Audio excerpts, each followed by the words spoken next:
Hello दोस्तों, नमस्कार। कैसे हो आप सब? उम्मीद है सब बढ़िया होंगे, अपनी तैयारी कर रहे होंगे। मैं मोहित आपका एक बार फिर से स्वागत करता हूं करियर मेंटर एकेडमी के यूट्यूब चैनल पर। लास्ट टाइम हमने इंडियन पॉलिटी डिस्कस की थी और उसके अंदर हमने डिस्कस किया था इमरजेंसी प्रोविजंस। अब इमरजेंसी प्रोविजंस के बाद हम डिस्कस करने वाले हैं कि सरकार कैसे चलती है, कौन कौन होता है, कैसे कैसे सरकार का निर्माण होता है। तो सबसे पहले हम देखेंगे कि वरीयता क्रम के अकॉर्डिंग इंडिया का फर्स्ट सिटीजन कौन होता है। वो होता है प्रेसिडेंट। तो सबसे पहले हम डिस्कस करेंगे कि प्रेसिडेंट कौन होता है, किस किस अनुच्छेद के तहत भारतीय संविधान में ये प्रावधान दिया गया है कि एक प्रेसिडेंट होना चाहिए। फिर उसके बाद वाइस प्रेसिडेंट डिस्कस करने वाले हैं। उसके बाद हम डिस्कस करेंगे प्राइम मिनिस्टर। फिर देखेंगे कि प्राइम मिनिस्टर चुनने के बाद जो अदर कैबिनेट मिनिस्टर्स होते हैं, जिनको काउंसिल ऑफ मिनिस्टर्स बोला जाता है, वो कैसे चुने जाते हैं, उनके लिए क्या क्या प्रोविजंस हैं। तो आइए देखते हैं, शुरू करते हैं। तो सबसे पहले हम शुरू करने वाले हैं प्रेसिडेंट। प्रेसिडेंट के बारे में एक बात आपको पता होनी चाहिए कि president is the first citizen of India. Hindustan का सबसे पहला नागरिक होता है। जो भी हिंदुस्तान का प्रेसिडेंट होगा that would be the first citizen of India. और प्रेसिडेंट से रिलेटेड जो आर्टिकल है संविधान के अंदर, अनुच्छेद 52 से लेकर के और 78 78 तक, इसमें राष्ट्रपति के बारे में डिस्कस किया गया है। ये सारा डिस्कशन हमारा होता है पार्ट 5 के अंदर। ये बात आ जाती है, संविधान की हम बात कर रहे हैं तो पार्ट 5 के अंदर आर्टिकल नंबर 52 से 78 तक। अब आपको कैसे याद रखना है? अब आप हर एक आर्टिकल को याद नहीं रख सकते, तो आपको, जैसा मैंने पहले भी बताया है, कि आपको पता होना चाहिए कि 5 से 11 तक सिटीजनशिप है, 12 से लेकर के मेरा 35 तक चलता है तो वो फंडामेंटल राइट्स चलता है। तो ऐसे आपको पता होना चाहिए कि आर्टिकल 52 से लेकर के 78 तक अगर बात हो रही है तो वो किस बारे में डिस्कस होगा। प्रेसिडेंट या प्रेसिडेंट से रिलेटेड जो भी पावर्स हैं उनसे डिस्कशन से संबंधित है। तो ऐसा नहीं है कि प्रेसिडेंट के मतलब प्रेसिडेंट से रिलेटेड आर्टिकल सिर्फ यही हैं। इनसे अलग भी कुछ पावर्स प्रेसिडेंट के पास होती हैं, जैसे सुप्रीम कोर्ट से सलाह लेना आर्टिकल 143 के तहत। ऐसे अदर पावर्स होती हैं तो उनको भी हम डिस्कस करेंगे। लेकिन मेनली जो आर्टिकल्स हैं जहाँ से प्रोविज़न आता है कि एक राष्ट्रपति होगा, वो इस अनुच्छेद के तहत शपथ लेगा, और जो भी अदर फॉर्मेलिटीज़ हैं वो सब हम डिस्कस करने वाले हैं यहाँ पर। तो हम देख रहे हैं कि president is the first citizen of India. And part संविधान के पार्ट भाग 5 के अंदर अनुच्छेद 52 से लेकर के 78 तक जो है वो डील करता है किस चीज़ से? मेनली ये डील करता है यूनियन एग्जीक्यूटिव। बिकॉज प्रेसिडेंट क्या होता है? President is an executive body. Administrator है ना, वो एडमिनिस्टर करता है ना चीज़ों को, तो वो क्या होता है? एग्जीक्यूटिव। तो यूनियन एग्जीक्यूटिव से रिलेटेड सारे प्रोविजंस यहाँ पर गिवन है। इसी के अंदर आता है प्रधानमंत्री, इसी के अंदर आ जाता है आपका राष्ट्रपति, इसी के अंदर आ जाता है आपका काउंसिल ऑफ मिनिस्टर्स। तो यहाँ पर ये जो पार्ट है हमारा, पार्ट 5 आर्टिकल 52 से 78, ये डील करते हैं यूनियन एग्जीक्यूटिव में। यूनियन एग्जीक्यूटिव में सबसे पहले डिस्कशन जो आता है वो आता है प्रेसिडेंट का। तो इसीलिए ये बात बोल दी जाती है कि प्रेसिडेंट से संबंधित जो मेरे अनुच्छेद हैं वो 52 से लेकर के 78 तक होने वाले हैं। ठीक है, तो अब यहाँ पर सबसे कॉमन बात जो आपको पता होनी चाहिए कि president is the first citizen of India. President is the head of the state. Head of the state. Head of the state से मतलब किसी राज्य का हेड की बात यहाँ पर नहीं हो रही है। इंडिया एक स्टेट है, यहाँ पर ये स्टेट जो है वो रिप्रेजेंट कर रहा है इंडिया को। तो प्रेसिडेंट जो है वो किसका हेड है? हेड ऑफ द स्टेट, यानी किसका? इंडिया का हेड है। तो इसीलिए वो इंडिया का फर्स्ट सिटीजन भी है, फर्स्ट सिटीजन ऑफ इंडिया जिसको बोला जाता है। ठीक है, तो अब आगे हम डिस्कस कर लेते हैं कि प्रेसिडेंट का इलेक्शन कैसे होता है, प्रेसिडेंट को चुना कैसे जाता है। देखते हैं कि कैसे चुना जाता है। Election of the president. तो प्रेसिडेंट को चुनने की जो प्रक्रिया है that is by indirect elections. Indirect election से क्या मतलब हुआ? इनडायरेक्ट इलेक्शन का मतलब ये हुआ कि उसमें हम लोग जो आम नागरिक हैं, आम भारत की जनता है, वो वोटिंग नहीं करते हैं। उसके अंदर वोटिंग कौन करता है? उसके अंदर वोटिंग करते हैं जितनी भी हमारी स्टेट के लेजिस्लेटिव असेंबली के मेंबर जो होते हैं,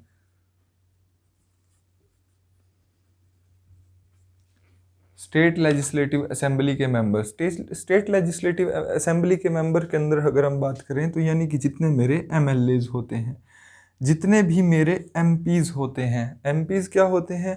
जो पार्लियामेंट के मेंबर होते हैं, मेंबर ऑफ पार्लियामेंट। जितने भी मेरे एमपीज हैं, चाहे वो लोकसभा के अंदर हों चाहे वो राज्यसभा के अंदर हों। दूसरे, जितने भी हमारे union territory only Delhi and Puducherry, वहाँ के जितने एमएलएज होंगे वो सब क्या करेंगे? वो सब वोटिंग करेंगे और उस वोटिंग से चुना जाता है प्रेसिडेंट को। So election of the president is conducted in an indirect way, जहाँ पर आपके पास हम बोल सकते हैं कि elected member of state legislative assembly and elected members of parliament, elected members of both the houses of parliament, elected members of both the houses of state legislative assembly, elected member of state legislative assemblies and both the elected members of both the houses of parliament and the members of legislative assembly of Delhi and Puducherry. अब सिर्फ केंद्र शासित प्रदेशों के अंदर दिल्ली और पुदुचेरी क्यों लिया गया? क्योंकि विधानसभा जहाँ जहाँ पर भी होगी उन्हीं मेंबर्स को अधिकार है प्रेसिडेंट के इलेक्शन में वोटिंग करने का। ठीक है, तो प्रेसिडेंट के इलेक्शन में जो वोटिंग करेगा वो कौन कौन करने वाले हैं, ध्यान से समझना।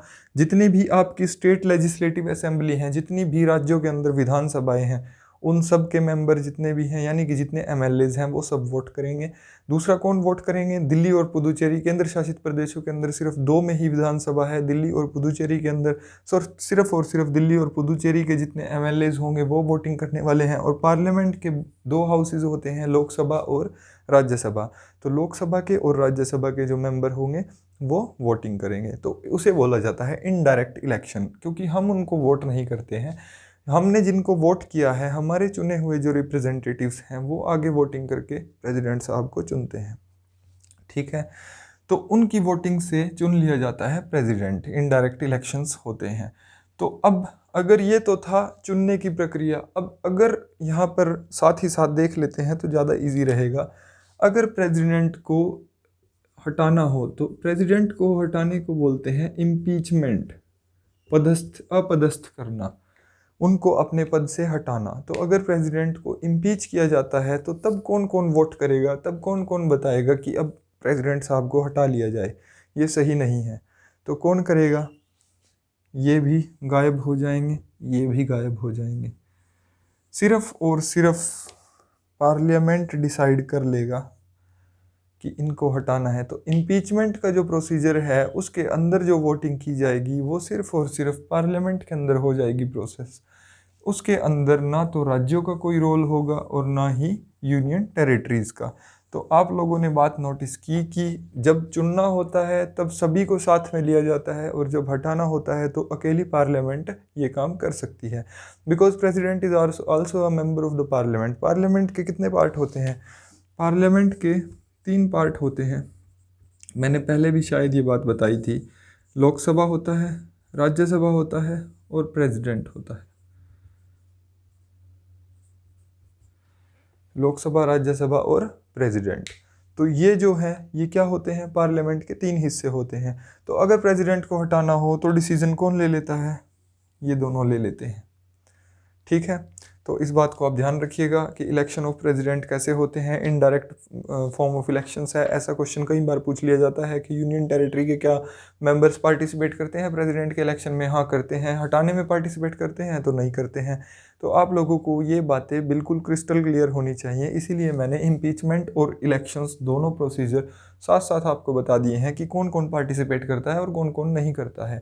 जब आगे इम्पीचमेंट के बारे में पढ़ेंगे तब मैं आपको बताऊंगा कि इम्पीचमेंट प्रोसीजर कैसे कैसे फॉलो किया जाता है, कौन कौन किस हाउस के अंदर ये चलता है, कैसे कैसे इसका प्रोसीजर है, वो सब बाद में देख लेंगे। लेकिन अभी यहाँ पर बात हो रही थी कि ये किया कैसे जाता है। ठीक है, अभी आगे देखते हैं कि प्रेसिडेंट साहब को इलेक्शन हो गया, चुन लिया गया। अब बात आ जाती है शपथ की। अब कोई भी बंदा अगर किसी संवैधानिक पद पर चुना गया है तो फिर वो क्या करेगा? शपथ लेगा। चलिए, शपथ लेने से पहले ये बात हमने नहीं देखी, इलेक्शन हमने पहले कर लिया कि क्वालिफिकेशन क्या होनी चाहिए, what are the qualifications to have a president, qualification क्या होनी चाहिए जिन कंडीशंस को सेटिस्फाई करे। जैसे सरपंची का अगर इलेक्शन होता है तो वहाँ पर भी एक कंडीशन है ना कि 10वीं पास होना चाहिए, 12वीं पास होना चाहिए, 8वीं पास होना चाहिए, ऐसे इतने साल उम्र होनी चाहिए कम से कम। तो यहाँ पर कंडीशन क्या है, सबसे पहली कंडीशन तो ये है हिंदुस्तान का सिटीजन होना चाहिए। फर्स्ट कंडीशन, सबसे पहली कंडीशन जो प्रेसिडेंट के इलेक्शन की आती है कि वो क्या होना चाहिए, हिंदुस्तान का सिटीजन होना चाहिए। उसके बाद अब बात कर लेते हैं एज की, तो उसकी एज कितनी होनी चाहिए, 35 ईयर्स और मोर, मतलब 35 साल से नीचे नहीं हो सकती, 35 साल हो सकती है या उससे ज़्यादा, 35 साल उम्र या फिर उससे ज़्यादा हो, यानी कि 35 साल उसके पूरे हो जाने चाहिए तभी। आगे नेक्स्ट नेक्स्ट उसमें बोलता है कि दो कंडीशन हमने देख ली कि भारत का नागरिक होना चाहिए, उसके बाद 35 साल उसकी उम्र होनी चाहिए। थर्ड, लोकसभा के मेंबर बनने की क्वालिफिकेशन जो भी होती है वो उसके पास होनी चाहिए, यानी कि उसके पास इतना क्वालिफाइड वो होना चाहिए कि वो लोकसभा का मेंबर चुना जा सके। He should be elected as a Lok Sabha member, इतनी उसके पास क्वालिफिकेशन होनी चाहिए। और लास्ट कंडीशन ये होती है कि he should not holding N office of profit. Office of office of profit यानी कि उसके पास किसी भी प्रकार का कोई लाभ का जो पद होता है उस पद पर वो व्यक्ति नहीं होना चाहिए। मतलब लाभ का पद होने का मतलब ये है कि ऐसा नहीं हो कि कोई बंदा भारत का राष्ट्रपति चुनने के लिए क्वालिफाइड तब नहीं होगा, मान लीजिए पता चला कि वो controller and auditor general of India है, तो controller and auditor general of India, CAG जिनको हम बोलते हैं शॉर्ट फॉर्म में, एक बहुत बड़ा संवैधानिक पद होता है। So he should be an office of profit. तो ऐसा कोई भी उनके पास पद नहीं होना चाहिए, वो इन सब पदों से विमुक्त होने चाहिए, तभी वो किस चीज़ के लिए क्वालिफाइड होता है, प्रेसिडेंट चुने जाने के लिए व्यक्ति क्वालिफाइड होता है। ठीक है, उसके बाद जब इलेक्शन लड़ना होता है तो सिंपली एक सिक्योरिटी डिपॉजिट जमा कराना होता है, जो आई थिंक एट प्रेजेंट मेरे ख्याल से अभी के टाइम पे 15,000 के आसपास है, 15,000 के आसपास, जो उनको सिक्योरिटी डिपॉजिट जिसको बोलते हैं कि जमानत जमा कराते हैं इलेक्शन लड़ने से पहले, और मिनिमम नंबर ऑफ वोट्स तो होने ही चाहिए। हाँ, इसके अंदर एक बात तो है कि जो आप जमानत जो जब्त होती है जिसको हम बोलते हैं फॉरफिटेड बोला जाता है उसको, फॉरफिटेड मतलब कि जो आपका सिक्योरिटी डिपॉजिट जो होता है जिसको हम बोलते हैं जमानत सिक्योरिटी डिपॉजिट, उसको जब्त कर लिया जाता है। तो वो कब कर लिया जाता है, अगर आप 1/6 वोट भी हासिल नहीं कर पाते हो तो आपका क्या होगा, जमानत जो हो जाएगी वो जब्त हो जाती है। 15,000 जो आपने डिपॉजिट कराए थे वो आपके गए, अब आप उनको वापस नहीं ले सकते। ठीक है जी, तो ये थी प्रेसिडेंट के लिए इलेक्शन के लिए क्वालिफिकेशंस। अब मैं आपको बताने जा रहा हूँ कि प्रेसिडेंट को ओथ कौन दिलाता है। ओथ का मतलब शपथ। तो ये क्वेश्चन भी बहुत बार पूछा जाता है कि प्रेसिडेंट को शपथ कौन दिलाता है। तो प्रेसिडेंट को जो शपथ दिलाता है वो दिलाता है chief justice of India. Chief justice of India, Bharat के सुप्रीम कोर्ट के मुख्य न्यायाधीश। ठीक है जी, जो भी मुख्य न्यायाधीश होते हैं, जैसे अभी चंद्रचूड़ जी हैं, तो वो क्या करते हैं, जैसे कि मान लीजिए आज अगर प्रेसिडेंट चुना जाता है तो जो भारत का at present chief justice of India है वो क्या करेगा, राष्ट्रपति को शपथ दिलाएगा। अब राष्ट्रपति की शपथ को अगर आप समझ लेते हो ना, राष्ट्रपति की शपथ की एक लाइन ही अगर आप समझ लेते हो तो आप समझ जाओगे कि राष्ट्रपति का जो काम है वो क्या है और क्या इनका पर्पस है, किस लिए ये है। इनकी शपथ ही सबसे अलग है, सबसे अलग शपथ है राष्ट्रपति की। तो इनकी जो शपथ के अंदर सबसे पहला बिंदु है वो तो यही है कि फेथफुली एग्जीक्यूट द ऑफिस। ये वैसे लिखने की ज़रूरत नहीं थी, मैं वैसे आपको बता रहा हूँ। मतलब अपने विश्वास से ऑफिस को चलाना। अब जो मोस्ट इम्पोर्टेंट लाइन है इनकी ओथ की, वो ये है, to preserve, protect and defend the constitution. तो यहाँ पर देखिए, मैंने जो बात लिखी है, मैंने नहीं लिखी, ये संविधान में ही लिखी हुई है। To preserve, protect and defend the constitution. To preserve, protect and defend the constitution. अब देखिए, तीन अलग अलग वर्ड हैं। टू प्रिजर्व, संरक्षित करना, प्रोटेक्ट, सुरक्षित करना, और डिफेंड, उसको बचाना, रक्षा करना। किसकी? कॉन्स्टिट्यूशन की। तो ये इनकी ओथ है सबसे अलग। इन्हीं चीज़ों के लिए राष्ट्रपति को बहुत पावर्स दी गई हैं। उनके पास हर तरह की पावर है, executive powers, legislative powers, military powers, ठीक है जी। उनके पास हर तरह की पावर है, हर तरह की पावर। तो वो जो पावर्स दी गई हैं वो सिर्फ और सिर्फ इसीलिए दी गई हैं ताकि इस संविधान की रक्षा कर सकें, उसको बचाया जा सके। तो इसीलिए प्रेसिडेंट जो होता है वो फर्स्ट पर्सन है, फर्स्ट सिटीजन है। उसकी प्रायोरिटी सबसे ऊपर होती है, उसकी कुर्सी सबसे आगे लगती है। उसके पीछे का रीज़न यही है, क्योंकि according to the constitution he is the first person. ठीक है जी। तो अब आपने देख लिया कि उनको ओथ कौन दिलाता है, चीफ जस्टिस ऑफ इंडिया दिलाएंगे। उनकी जो ओथ है उसके अंदर ही मतलब लिखा हुआ है उनकी शक्तियों का, कि इनका जो मेन काम है वो क्या है, to preserve, protect and defend the constitution. अब मैं आपको बता देता हूँ कि एट प्रेजेंट जो हमारे राष्ट्रपति हैं वो आपको पता होनी चाहिए, लेडीज़ हैं, द्रौपदी मुर्मू जी। सबसे पहले राष्ट्रपति कौन थे? First president of India, doctor Rajendra Prasad. आप सभी जानते हैं डॉक्टर राजेंद्र प्रसाद। अब प्रेसिडेंट का इलेक्शन कितने साल के बाद होता है? 5 साल के बाद। 5 साल के बाद ही होते हैं अमूमन इलेक्शंस। राज्यसभा की अगर हम अलग कर दें तो राज्यसभा को, पार्लियामेंट जब हम डिस्कस करेंगे तब मैं आपको बताऊंगा डिटेल में कि राज्यसभा के अंदर क्या अलग होता है। लेकिन प्रेसिडेंट के इलेक्शन कितने साल के बाद होते हैं? 5 साल के बाद। सबसे पहले प्रेसिडेंट जो हमारे थे वो कौन थे? डॉक्टर राजेंद्र प्रसाद। फिर उसके बाद एट प्रेजेंट हमारे राष्ट्रपति हैं जो, वो कौन हैं? उनका नाम है श्रीमती द्रौपदी मुर्मू। द्रौपदी मुर्मू, आप लोग न्यूज़ में भी अगर देखते हो, ठीक है। तो अब क्रम वाइज भी आपसे पूछ सकता है कि जो अभी के टाइम में एट प्रेजेंट जो राष्ट्रपति हैं वो किस क्रम की राष्ट्रपति हैं? तो उनका जो क्रम है वो है 16th। हिंदुस्तान की 16वीं राष्ट्रपति जो हैं वो कौन है? श्रीमती द्रौपदी मुर्मू। तो द्रौपदी मुर्मू जी जो हैं वो कौन से क्रम की राष्ट्रपति हैं? 16वें क्रम की राष्ट्रपति हैं।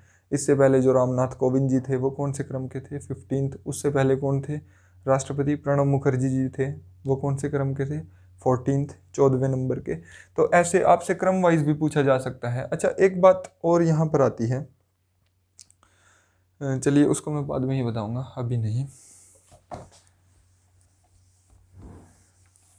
तो ये हमने देखा कि हमारे पास क्रम वाइज तरीका क्या है।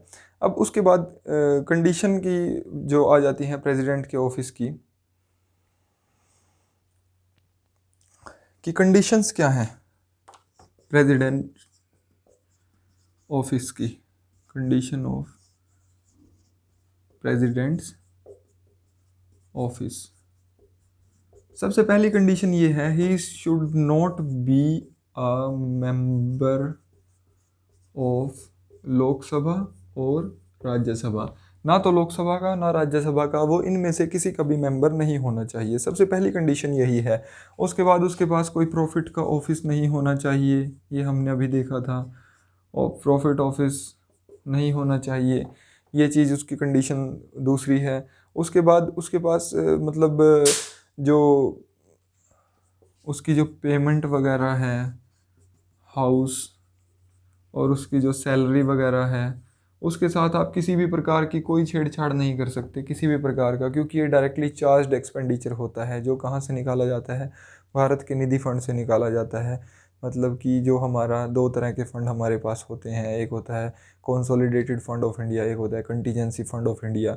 तो जो कंसोलिडेटेड फंड ऑफ इंडिया पर डायरेक्टली चार्ज एक्सपेंडिचर ये होते हैं, ये आपके मतलब की बात है नहीं, बस वैसे जनरल नॉलेज के लिए बता रहा हूँ कि ये कंडीशंस होती हैं छोटी मोटी। सबसे इम्पोर्टेंट जो बात यहाँ पर थी वो तो यही थी कि वो इनमें से ना तो लोकसभा का ना राज्यसभा का मेंबर नहीं हो सकता है।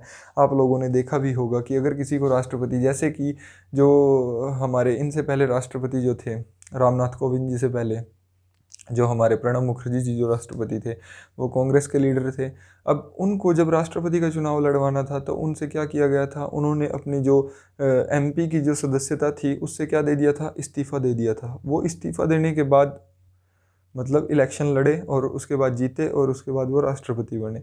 तो यानी कि आप इस प्रकार से जो एलिजिबिलिटी कंडीशन है, आप उसको रूल को ब्रेक नहीं कर सकते। आपको, अगर आप किसी लोकसभा के या राज्यसभा के मेंबर हो तो आपको इस्तीफ़ा देना होगा, ठीक है।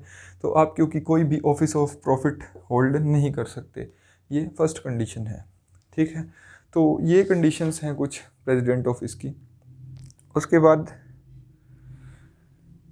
एक और ख़ास बात होती है, जब तक राष्ट्रपति अपने पद पर बना हुआ है तो अगर वो कोई क्रिमिनल ऑफेंस भी उसके खिलाफ है, कोई क्रिमिनल केस भी है, तो उसको गिरफ्तार नहीं किया जा सकता। किसी भी प्रकार के उसके खिलाफ क्रिमिनल प्रोसीडिंग्स नहीं की जा सकती जब तक वो अपने पद पर हैं। यानी कि जब तक वो भारत के राष्ट्रपति हैं तो उनको इन सब चीज़ों से इम्यूनी है। इम्यूनी मतलब उनको इन सब चीज़ों से बचाव है कि उनको ना तो गिरफ्तार किया जा सकता है, ना उनको किसी कोर्ट में बुलाया जा सकता है, उनसे कोई पूछताछ नहीं की जा सकती, किसी भी प्रकार का कोई भी उनके ऊपर आरोप प्रत्यारोप नहीं किया जा सकता उस टाइम तक, जब तक वो क्या हैं, भारत के राष्ट्रपति हैं, ठीक है। अब उसके बाद बात कर लेते हैं कि राष्ट्रपति चुन लिया गया, कंडीशंस हमने देख ली राष्ट्रपति के ऑफिस की। अब हम ये देख लेते हैं कि अगर राष्ट्रपति के ऑफिस में कोई वैकेंसी क्रिएट हो जाए तो क्या होगा।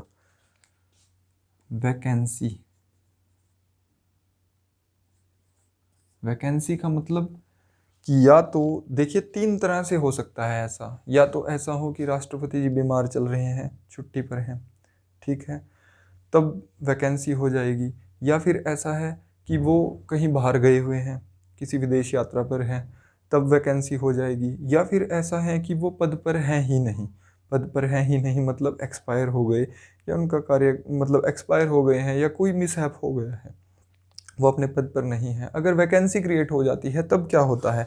अगर वैकेंसी क्रिएट हो जाती है तो जो भारत के वाइस प्रेसिडेंट होंगे, he will act as president. तब ये क्या करेंगे, प्रेसिडेंट की तरह काम करेंगे। जितनी प्रेसिडेंट को जो सुख सुविधाएं मिलती हैं वो सब इनको दी जाएंगी उतने समय के लिए जितने समय के लिए ये प्रेसिडेंट की कुर्सी पर बने हुए हैं। उसके बाद जैसे ही प्रेसिडेंट आ जाते हैं, मान लीजिए अगर वो बाहर गए हुए थे या छुट्टी पर थे किसी कारण से, तो जैसे ही वो आ जाते हैं तो अगेन ये वापस आ जाते हैं और वो अपना कार्यभार संभाल लेते हैं, ठीक है। अगर बाई द वे ऐसा हो गया कि प्रेसिडेंट साहब एक्सपायर हो गए या उनका ऑफिस बिल्कुल खाली है, तो जब तक नए प्रेसिडेंट का इलेक्शन नहीं हो जाता तब तक वाइस प्रेसिडेंट साहब प्रेसिडेंट का काम करेंगे। और जैसे ही नया प्रेसिडेंट चुन लिया जाएगा, जिस दिन नया प्रेसिडेंट ओथ ले लेगा, वो अपना ऑफिस संभाल लेगा, तो उस दिन ये वापस आ जाएंगे। मतलब ऐसा नहीं है कि जैसे अमेरिका के अंदर होता है कि अगर प्रेसिडेंट एक्सपायर हो गए हैं तो उसके बाद जितना उस प्रेसिडेंट का बचा हुआ कार्यकाल है उसके अंदर वाइस प्रेसिडेंट ही प्रेसिडेंट का काम करेंगे, मतलब वही प्रेसिडेंट बन जाते हैं। तो यहाँ पर ऐसा नहीं होता है। यहाँ पर क्या होता है कि प्रेसिडेंट साहब की अब्सेंस में वाइस प्रेसिडेंट सिर्फ उनके ऑफिस को संभालेंगे, लेकिन जैसे ही नए प्रेसिडेंट आ जाते हैं तो उनको ऑफिस वैकेंट करना होगा। अगर कंडीशन ऐसी हो कि वाइस प्रेसिडेंट साहब भी नहीं हैं और वाइस प्रेसिडेंट साहब भी नहीं हैं, तब कौन प्रेसिडेंट बनेगा। तब उसके बाद आ जाता है चीफ जस्टिस ऑफ इंडिया, जिसने शपथ दिलाई थी, अब वो प्रेसिडेंट का काम करेंगे। अब वो बात जो मैं आप लोगों को बताना चाह रहा था उस समय पर, कि ऐसा कौन सा चीफ जस्टिस ऑफ इंडिया है जिसने प्रेसिडेंट का भी काम किया है अब तक, जो प्रेसिडेंट भी रहे हैं, तो उनका नाम है एम हिदायतुल्ला। ये प्रश्न भी आपके पास आया हुआ है पहले, काफ़ी टाइम पहले ये पूछा गया था एक बार कि भारत के किस मुख्य न्यायाधीश ने भारत के राष्ट्रपति का भी कार्यभार संभाला था। तो वो है एम हिदायतुल्ला।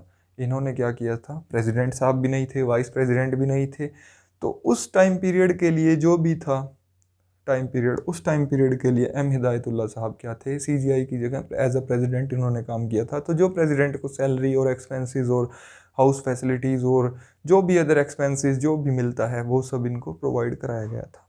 ठीक है, तो ये था वैकेंसी का साइन। मैंने आपको बता दिया है कि वैकेंसी अगर प्रेसिडेंट के ऑफिस में हो जाती है तो आपको क्या करना है। देखिए, आप इसके नोट्स बनाइए, अपने नोट्स बना सकते हो आप ट्री डायग्राम के अकॉर्डिंग, कि अगर प्रेसिडेंट, ये प्रेसिडेंट का ऑफिस आप बना लीजिए ऐसे करके कि ये प्रेसिडेंट का ऑफिस है। अगर यहाँ पर वैकेंसी हो जाती है, नहीं है, तब फिर कौन काम करेगा, तो आप ऐसे करके बना सकते हो कि वाइस प्रेसिडेंट काम करेंगे। अगर ये भी नहीं है तो फिर उसके बाद कौन करेगा, चीफ जस्टिस ऑफ इंडिया काम करेंगे।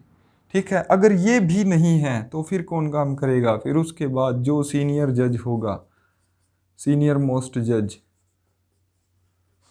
Of supreme court. ठीक है, तो ये प्रोसीजर ऐसे चलता है। अपने नोट्स जो आप लोग बनाते हो उनको थोड़ा डिज़ाइन इस हिसाब से किया करो ताकि आप उनको पढ़ो और समझ सको। आपको चीज़ें समझ आनी चाहिए। मेरा काम है आपको समझाना, मैं आपको कोई डिक्टेट नहीं करा रहा हूँ। आप लोग छोटे बच्चे नहीं हो कि मैं आपको नोटबुक में नोट कराऊंगा, और हर एक चीज़ नोट करने के लिए नहीं होती। कुछ चीज़ें आपको अंडरस्टैंड करनी होती हैं। अगर आप बेसिक थिंग्स को अंडरस्टैंड नहीं करोगे तो फिर आप कैसे नोट्स को कंपाइल कर पाओगे।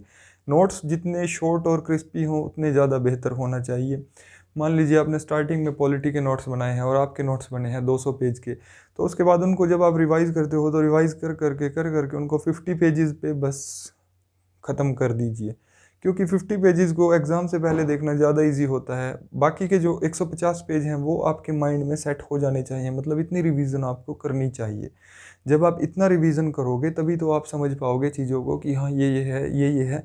तब बस आपके पास ये रहेगा कि अच्छा ये है तो ये हो जाएगा, ये है तो ये हो जाएगा। आपको मैक्सिमम थिंग्स देखने की भी ज़रूरत नहीं पड़ेगी, बस ऐसे पेज उलटते जाओ और हो गया रिवीजन। ठीक है, इस लेवल तक अपनी प्रिपरेशन को लेकर के जाइए। ठीक है जी, तो अभी हमने देखा था वैकेंसी का सीन। अब बात कर लेते हैं किस चीज़ की, इम्पीचमेंट ऑफ प्रेसिडेंट। इम्पीचमेंट का मतलब ये होता है कि आप प्रेसिडेंट साहब पद पर बने हुए हैं और उनको पद से हटाना है। अब पद से हटाना है, अपदस्थ करना है। अपदस्थ कब कर सकते हैं, मन मर्जी थोड़ी ना है कि उठाया आप बैठ जाइए, अब आप उतर जाइए, अब आप बैठ जाइए, अब आप उतर जाइए। नहीं, ऐसा नहीं है। तो फिर कैसे, अगर वो क्या करते हैं, उनकी भी तो कोई ना कोई कंडीशन रही होंगी कि कब उनको इम्पीच किया जा सकता है। उनको इम्पीच करने का कंडीशन ये है, if he violets the constitution. अब आप वो शपथ याद करो, नोट की हो अगर, जो मैंने लिखवाई थी, to preserve protect and defend the constitution. अब आपने शपथ ली है to preserve protect and defend the constitution, और अगर आप ही उस कॉन्स्टिट्यूशन को वायलेट करने लग गए तो मतलब आप उस पद पर बने रहने के काबिल नहीं हो। अगर आप उस पद पर बने रहने के काबिल नहीं हो तो मतलब आपको पद से हटाना पड़ेगा। तो अगर पद से हटाना पड़ेगा तो उसके लिए क्या प्रोसीजर है, उसके लिए मैंने आपको बताया था कि ये काम कर सकती है सिर्फ और सिर्फ पार्लियामेंट। अब पार्लियामेंट के अंदर क्या क्या होता है, पार्लियामेंट के अंदर एक है लोकसभा, एक है राज्यसभा। तो लोकसभा है, राज्यसभा है। अब हटाने के लिए जो क्या है प्रस्ताव, हटाने का जो प्रस्ताव है, प्रेसिडेंट को अगर हटाने के लिए कोई प्रस्ताव लेकर के आना है तो वो लोकसभा में भी लाया जा सकता है, राज्यसभा के अंदर भी लाया जा सकता है, किसी भी सदन के अंदर वो प्रस्ताव पेश किया जा सकता है। ठीक है, अब वो प्रस्ताव जब किसी भी सदन के अंदर आएगा, लेकिन ऐसा नहीं है कि आप प्रेसिडेंट के ऊपर सरप्राइज अटैक कर दोगे।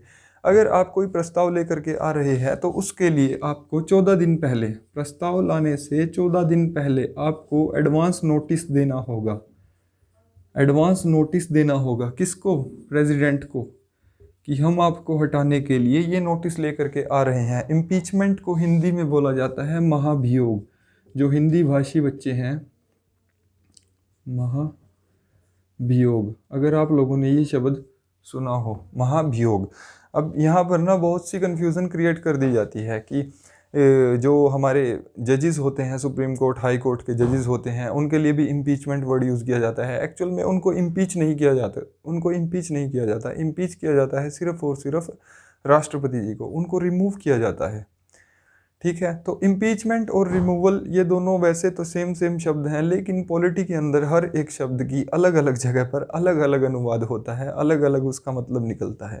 तो जहाँ पर जिस चीज़ का जो मतलब निकलता है उस चीज़ को उसी तरह से पढ़ना चाहिए। ठीक है। तो यानी कि अब उनके लिए करना क्या होगा, तो किसी भी हाउस के अंदर पहले हम देखते हैं कि किसी भी हाउस के अंदर, पार्लियामेंट के किसी भी सदन के अंदर, चाहे लोकसभा हो चाहे राज्यसभा हो, वहाँ पर क्या कर सकते हैं हम, इम्पीचमेंट का प्रस्ताव ला सकते हैं, उनको हटाने का, महाभियोग का प्रस्ताव ला सकते हैं। लेकिन उसके लिए उनको 14 दिन पहले एडवांस नोटिस देना पड़ेगा प्रेसिडेंट साहब को कि साहब हम आपके पास ना, हम आपके खिलाफ ना ये चीज़ लेकर के आ रहे हैं। ठीक है। अब इस प्रस्ताव को अगर पास करना है, अगर इस प्रस्ताव को पास करना है, मान लीजिए कि लोकसभा के अंदर उस प्रस्ताव को लेकर के आया गया, इम्पीचमेंट का प्रस्ताव को, तो ये लोकसभा क्या करेगी, इसको 2/3 मेजोरिटी के साथ पास करेगी। फिर ये जाएगा यहाँ से उठ करके राज्यसभा के पास, फिर राज्यसभा इसको इन्वेस्टिगेट करेगी, और जब राज्यसभा भी इसको 2/3 मेजोरिटी से पास कर देगी, तब उसके बाद क्या होगा, ये इम्पीचमेंट जो है ये हो जाएगा। इम्पीचमेंट हो जाएगा मतलब प्रेसिडेंट साहब अब आप पद पर नहीं रहोगे, अब आप अपने पद पर बने नहीं रह सकते। ठीक है। तो इसके लिए क्या होगा, अगर ये लोकसभा के अंदर लाया जाता है तो लोकसभा इसको मेजोरिटी से पास करेगी, 2/3 मेजोरिटी से, और उसको भेज देगी राज्यसभा के पास। फिर राज्यसभा इसको पास करेगी 2/3 मेजोरिटी से, इन्वेस्टिगेट करेगी, और फिर उसके बाद प्रेसिडेंट साहब रिमूव हो जाएंगे। ठीक है। लेकिन यहाँ पर एक बात और है, जब तक ये प्रोसीडिंग्स चलती हैं तब तक प्रेसिडेंट साहब इस सारी कार्यवाही में, ये जो यहाँ पर चल रहा है प्रोसीजर, उसमें प्रेजेंट रह सकते हैं, ये उनका राइट है, वो इसको अटेंड कर सकते हैं। प्रेजेंट वर्ड गलत यूज़ कर लिया, वो अटेंड कर सकते हैं, इन सारी प्रोसीडिंग्स को वो अटेंड कर सकते हैं, ये उनका अधिकार है। आप उनको रोक नहीं कर सकते कि हम आपके खिलाफ कार्यवाही कर रहे हैं और आप ही मौजूद ना रहो, नहीं, वो मौजूद रह सकते हैं। उनको 14 दिन का प्रीली एडवांस आपको नोटिस देना पड़ेगा। उसके बाद ये सब जो कार्यवाही चलेगी ये सब उनकी मौजूदगी में चलेगी। ठीक है। तो उसके बाद जब ये सारा कुछ हो जाएगा तब इम्पीचमेंट हो जाता है। ठीक है, अब आप अपने पद पर नहीं हो, अब आप यहाँ से जाइए। ठीक है जी। तो अब हमने ये चीज़ नोटिस की कि जब उनको चुना गया था तब पार्लियामेंट का भी रोल था, स्टेट असेंबलीज़ का भी था, और जितनी हमारी यूनियन टेरिटरीज़ की जो असेंबलीज़ थी उनका भी रोल था। लेकिन जब रिमूवल की बात आती है तब ये काम किसने कर दिया, सिर्फ और सिर्फ पार्लियामेंट ने। तो ये बात आपको पता होनी चाहिए कि पार्लियामेंट में किसी भी हाउस के अंदर ये प्रस्ताव लाया जा सकता है, 2/3 मेजोरिटी से इसको पास किया जाता है, 2/3 मेजोरिटी से पास होने के बाद ही इम्पीचमेंट प्रोसीजर होता है। अभी तक किसी भी प्रेसिडेंट को इम्पीच नहीं किया गया है हिंदुस्तान के अंदर, किसी प्रेसिडेंट को इम्पीच नहीं किया गया है। लेकिन इम्पीचमेंट होती क्या है, उसका प्रोसीजर क्या है, क्या उसकी कंडीशन है, ये सब आपको पता होनी चाहिए। अगर वो कॉन्स्टिट्यूशन को वॉयलेट करते हैं तभी उनको इम्पीच किया जाएगा। इम्पीच कौन करेगा, कोई भी हाउस कर सकता है। अब आपसे क्वेश्चन कुछ भी पूछ सकता है, कुछ भी। यहाँ से इतने सारे क्वेश्चन डिज़ाइन होते हैं कि आप सोच भी नहीं सकते। वो पूछ लेगा कि अगर प्रेसिडेंट को इम्पीच करना है तो मेजोरिटी कितनी चाहिए, 2/3 मेजोरिटी चाहिए। ठीक है। अगर प्रेसिडेंट को इम्पीच करना है तो इम्पीचमेंट का मोशन कौन सा सदन ला सकता है, दोनों में से कोई भी सदन ला सकता है, लोकसभा भी ला सकता है, राज्यसभा भी ला सकता है। प्रेसिडेंट को इम्पीच करने के लिए उनको कितने दिन पहले एडवांस नोटिस देना होता है, 14 दिन पहले उनको एडवांस नोटिस देना होता है। प्रेसिडेंट को इम्पीच करने की कंडीशन क्या है, कब प्रेसिडेंट के खिलाफ महाभियोग का प्रस्ताव लाया जा सकता है, अगर वो संविधान का उल्लंघन करते हैं तो। ठीक है। तो मल्टीपल क्वेश्चंस यहाँ से डिज़ाइन होते हैं। मैंने आपको कई सारे क्वेश्चंस बताए हैं, कितने प्रेसिडेंट को अभी तक इम्पीच किया गया है, किसी प्रेसिडेंट को इम्पीच नहीं किया गया है। तो ये सब आपको पता होने चाहिए। ठीक है। वैकेंसी कैसे क्रिएट होती है वो हमने देख ही चुके हैं। वैकेंसी क्रिएट होने के लिए वो छुट्टी पर हैं, वो रेजिग्नेशन दे करके चले गए। हाँ, एक बात वैकेंसी के अंदर हमने डिस्कस नहीं की, वो ये थी कि अगर प्रेसिडेंट साहब को अपना रेजिग्नेशन देना होता है, उनको शपथ तो चीफ जस्टिस ऑफ इंडिया दिलाते हैं, अगर उनको रिज़ाइन करना हो, अगर उनका मन करे कि अब मुझे रिज़ाइन करना है, अगर उनको रिज़ाइन करना हो तो वो रिज़ाइन किसको करेंगे, तो प्रेसिडेंट साहब अपना रेजिग्नेशन लेटर थमाएंगे वाइस प्रेसिडेंट को। अगर वो रिज़ाइन कर जाते हैं, उस कंडीशन के अंदर भी क्या होता है कि वाइस प्रेसिडेंट ही प्रेसिडेंट का काम करेगा। वो रेजिग्नेशन लेटर किसको देंगे, प्रेसिडेंट अपना रेजिग्नेशन लेटर किसको थमाएगा, वाइस प्रेसिडेंट को। तो ये बात याद रखना, ये हम वहाँ पर डिस्कस करना भूल गए थे। ठीक है, अब हम बात कर लेते हैं कि प्रेसिडेंट के पास पावर्स क्या क्या होती हैं, उनकी पावर्स की। तो देखिए डिफरेंट डिफरेंट पावर्स होती हैं। ज़्यादा डिटेल में तो हमें विस्तार से चर्चा करने की आवश्यकता नहीं है, क्योंकि ये यूपीएससी की प्रिपरेशन तो है नहीं। एसएससी के लिए डिज़ाइंड कोर्स है, तो मैं आप लोगों को उतना ही कराऊंगा जितना एसएससी के लिए सफिशिएंट है, लेकिन उससे थोड़ा ज़्यादा ही कराऊंगा। सिर्फ एसएससी के लिए नहीं, थोड़ा सा ज़्यादा कराऊंगा यूपीएससी के लिए, जो बच्चे सीडीएस वगैरह देते हैं तो उनकी भी प्रिपरेशन हो सके। ठीक है, तो अभी बात कर लेते हैं पावर्स ऑफ प्रेसिडेंट। तो प्रेसिडेंट के पास शक्तियों की अगर हम बात करें तो सबसे पहले देख लेते हैं कि शक्तियां कौन कौन सी होती हैं। तो सबसे पहली पावर होती है executive power. Executive power, executive power, executive power क्या होती है? एग्जीक्यूटिव पावर्स के अंदर क्या होता है?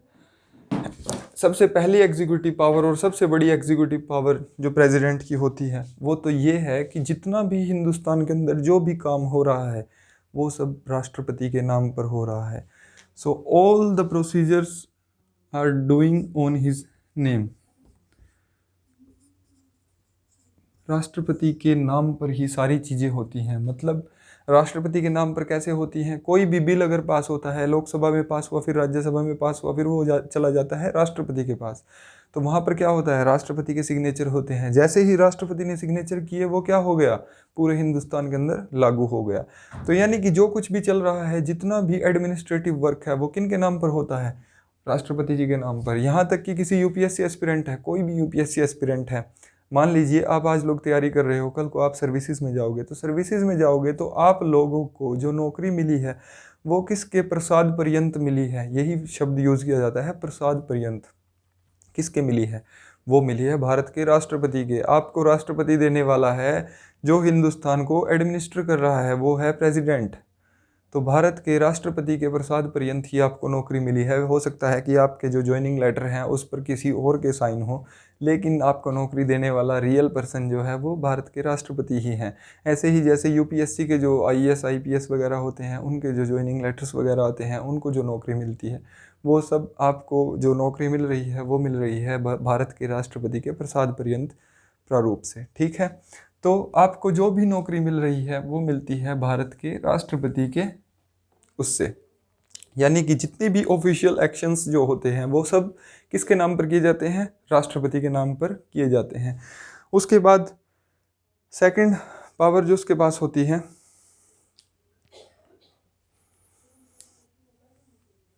कि वो क्या कर सकता है? जितने आपके यूपीएससी, इलेक्शन कमीशन, आपके फाइनेंस कमीशन, कैग और जितने भी गवर्नर और अदर बॉडीज़ जो होती हैं, उन सब को क्या करता है? यूपीएससी के अंदर जैसे मेंबर्स होते हैं, यूपीएससी जो होता है वो एक बोर्ड होता है, उसके अंदर मेंबर्स होते हैं, उनका चयन कौन करता है? भारत का राष्ट्रपति करता है। कैग का चुनाव कौन करता है? भारत का राष्ट्रपति। फाइनेंस कमीशन के जो मेंबर्स होते हैं उनका चुनाव भारत के राष्ट्रपति। इलेक्शन कमिश्नर जो होता है और अदर इलेक्शन कमीशन के जो मेंबर्स होते हैं उनका चुनाव भारत का राष्ट्रपति। जितने भी गवर्नर्स स्टेट के अंदर जो राज्यपाल लगे हुए हैं उनका चुनाव कौन करता है? भारत के राष्ट्रपति। और अदर बॉडीज़ जितनी भी हैं, हमारी मल्टीपल बॉडीज़ हैं, उनके जो मतलब उनका जो चयन करते हैं वो कौन करते हैं? भारत के राष्ट्रपति करते हैं। भारत के राष्ट्रपति के पास ये एग्जीक्यूटिव पावर्स होती हैं। और एग्जीक्यूटिव पावर्स उनके पास क्या होती हैं? कि वो SC ST के जो चेयरमैन्स होते हैं, ये जो बॉडीज़ होती हैं, इनके जो चेयरमैन्स होते हैं उनको नियुक्त करते हैं। उसके बाद वो क्या करते हैं? उनके पास अदर जो होती हैं, सबसे इम्पोर्टेंट कि वो यहाँ पर लिख लेते हैं,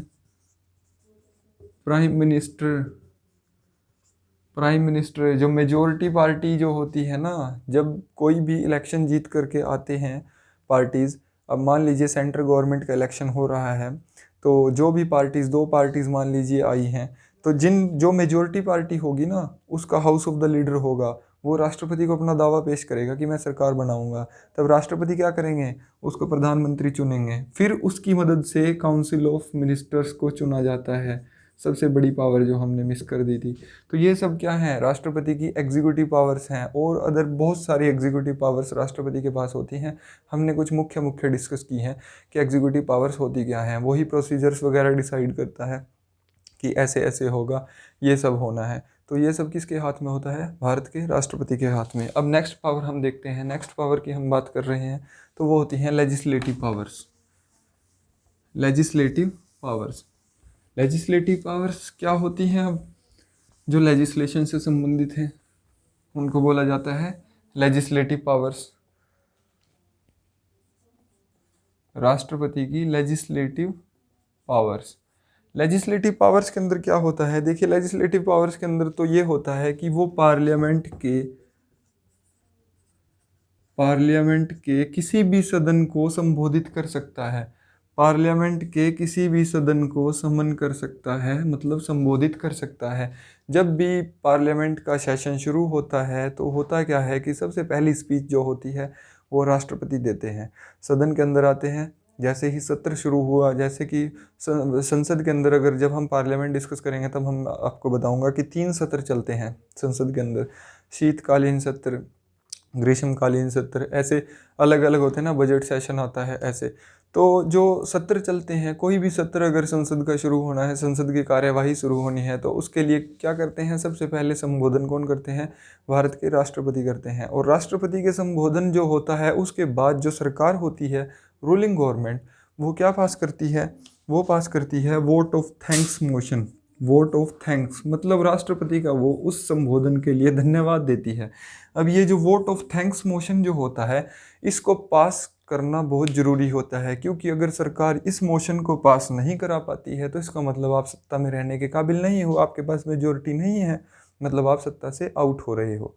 ठीक है, तो ये इसकी बहुत सारी वैल्यूज़ होती हैं। ये सब चीज़ें जब पार्लियामेंट करेंगे तो पार्लियामेंट के अंदर आप लोग डिटेल में देखोगे कि कैसे देश चलता है, कैसे कैसे संसद की जो कार्यवाही आप लोगों ने अभी तक न्यूज़ के अंदर सुनी होगी, डिबेट्स वगैरह देखी होंगी, तो वो सब प्रोसीडिंग्स कैसे होती हैं, कैसे कैसे चलता है, क्या मोशन का मतलब होता है, ये सब चीज़ें क्या होती हैं, वो सब हम लोग आगे डिस्कस करने वाले हैं। तो अभी के लिए सिर्फ इतना ही कि लेजिस्लेटिव पावर्स होती है ये राष्ट्रपति की, कि वो किसी भी सदन को संबोधित कर सकता है, जब उसका मन करे वो संबोधित कर सकता है। ये उसके हाथ में होता है, ये उसकी शक्ति है, आप उससे छीन नहीं सकते। तो ये उसकी लेजिस्लेटिव पावर्स में होती है। जब भी संसद का सत्र शुरू होता है तो वो क्या करता है, पार्लियामेंट के अंदर अपना संबोधन देता है, समन करता है। ठीक है, अच्छा जी, उसके बाद हम आगे बात कर रहे थे कि पार्लियामेंट की प्रोसीडिंग्स में वो पार्टिसिपेट भी कर सकता है। जो प्रोसीडिंग्स होती हैं उनके अंदर अगर वो चाहे तो वो पार्टिसिपेट कर सकते हैं। वोटिंग नहीं कर सकते, वो बात एक अलग है, लेकिन वो प्रोसीडिंग्स के अंदर पार्टिसिपेट कर सकते हैं। लोकसभा के अंदर 2 मेंबर्स नॉमिनेट करेंगे भारत के राष्ट्रपति जी। वो मेंबर्स अगर आंग्ल भारत समुदाय से होने चाहिए, एंग्लो इंडियन कम्युनिटी। अगर आंग्ल भारत समुदाय से पहले ही लोकसभा के अंदर 2 मेंबर चुन लिए गए हैं थ्रू इलेक्शंस तो ठीक है। अगर वो नहीं चुने गए हैं तो वो 2 मेंबर्स को आंग्ल भारतीय समुदाय से नॉमिनेट करेंगे, नामित करेंगे। ये उनके पास पावर्स होती हैं, लेजिस्लेटिव पावर्स। राज्यसभा के अंदर वो 12 मेंबर्स को नॉमिनेट करते हैं, ये उनकी पावर होती है। अब आप लोगों ने सुना होगा कि सचिन तेंदुलकर जो है वो राज्यसभा का राज्यसभा का मेंबर रहा है, एमपी रहा है। रेखा जो है आप लोगों ने देखी होगी, या जयाप्रदा आप लोगों ने देखी होगी, तो वो क्या है कि राज्यसभा की सदस्य रही है, राज्यसभा की मेंबर ऑफ पार्लियामेंट यानी कि राज्यसभा की सदस्य रही है। अब उन लोगों ने इलेक्शन नहीं लड़ा तो फिर वो राज्यसभा तक कैसे पहुंच गए, तो वो ऐसे पहुंच गए क्योंकि राष्ट्रपति के पास ये पावर होती है कि वो राज्यसभा के अंदर 12 व्यक्तियों को नामित कर सकता है, जो कला, खेल कूद, आर्ट एंड कल्चर, इस टाइप से, मतलब जो भारत के विविध बोल सकते हैं हम कि डिफरेंट सेक्टर्स को रिप्रेजेंट करते हों, खिलाड़ी हों अच्छे या आर्ट एंड कल्चर वगैरह में अच्छे हो, तो उनको वो नामित कर सकते हैं। तो ऐसे ही सचिन तेंदुलकर को राज्यसभा के लिए नामित किया गया था। वैसे तो मेनली ये गवर्नमेंट के ऊपर डिपेंड करता है, गवर्नमेंट ही रिकमेंड करती है कि आप इनको रिकमेंड कीजिए, इनको रिकमेंड नहीं कीजिए, लेकिन फिर भी पावर्स तो क्या है, प्रेसिडेंट के पास ही हैं। प्रेसिडेंट अगर चाहेगा तो नॉमिनेट करेगा, प्रेसिडेंट अगर ना चाहे तो ना भी नॉमिनेट करे। ये तो उसी के हाथ में होता है। ठीक है, अब और पावर्स क्या होती हैं लेजिस्लेटिव पावर्स में?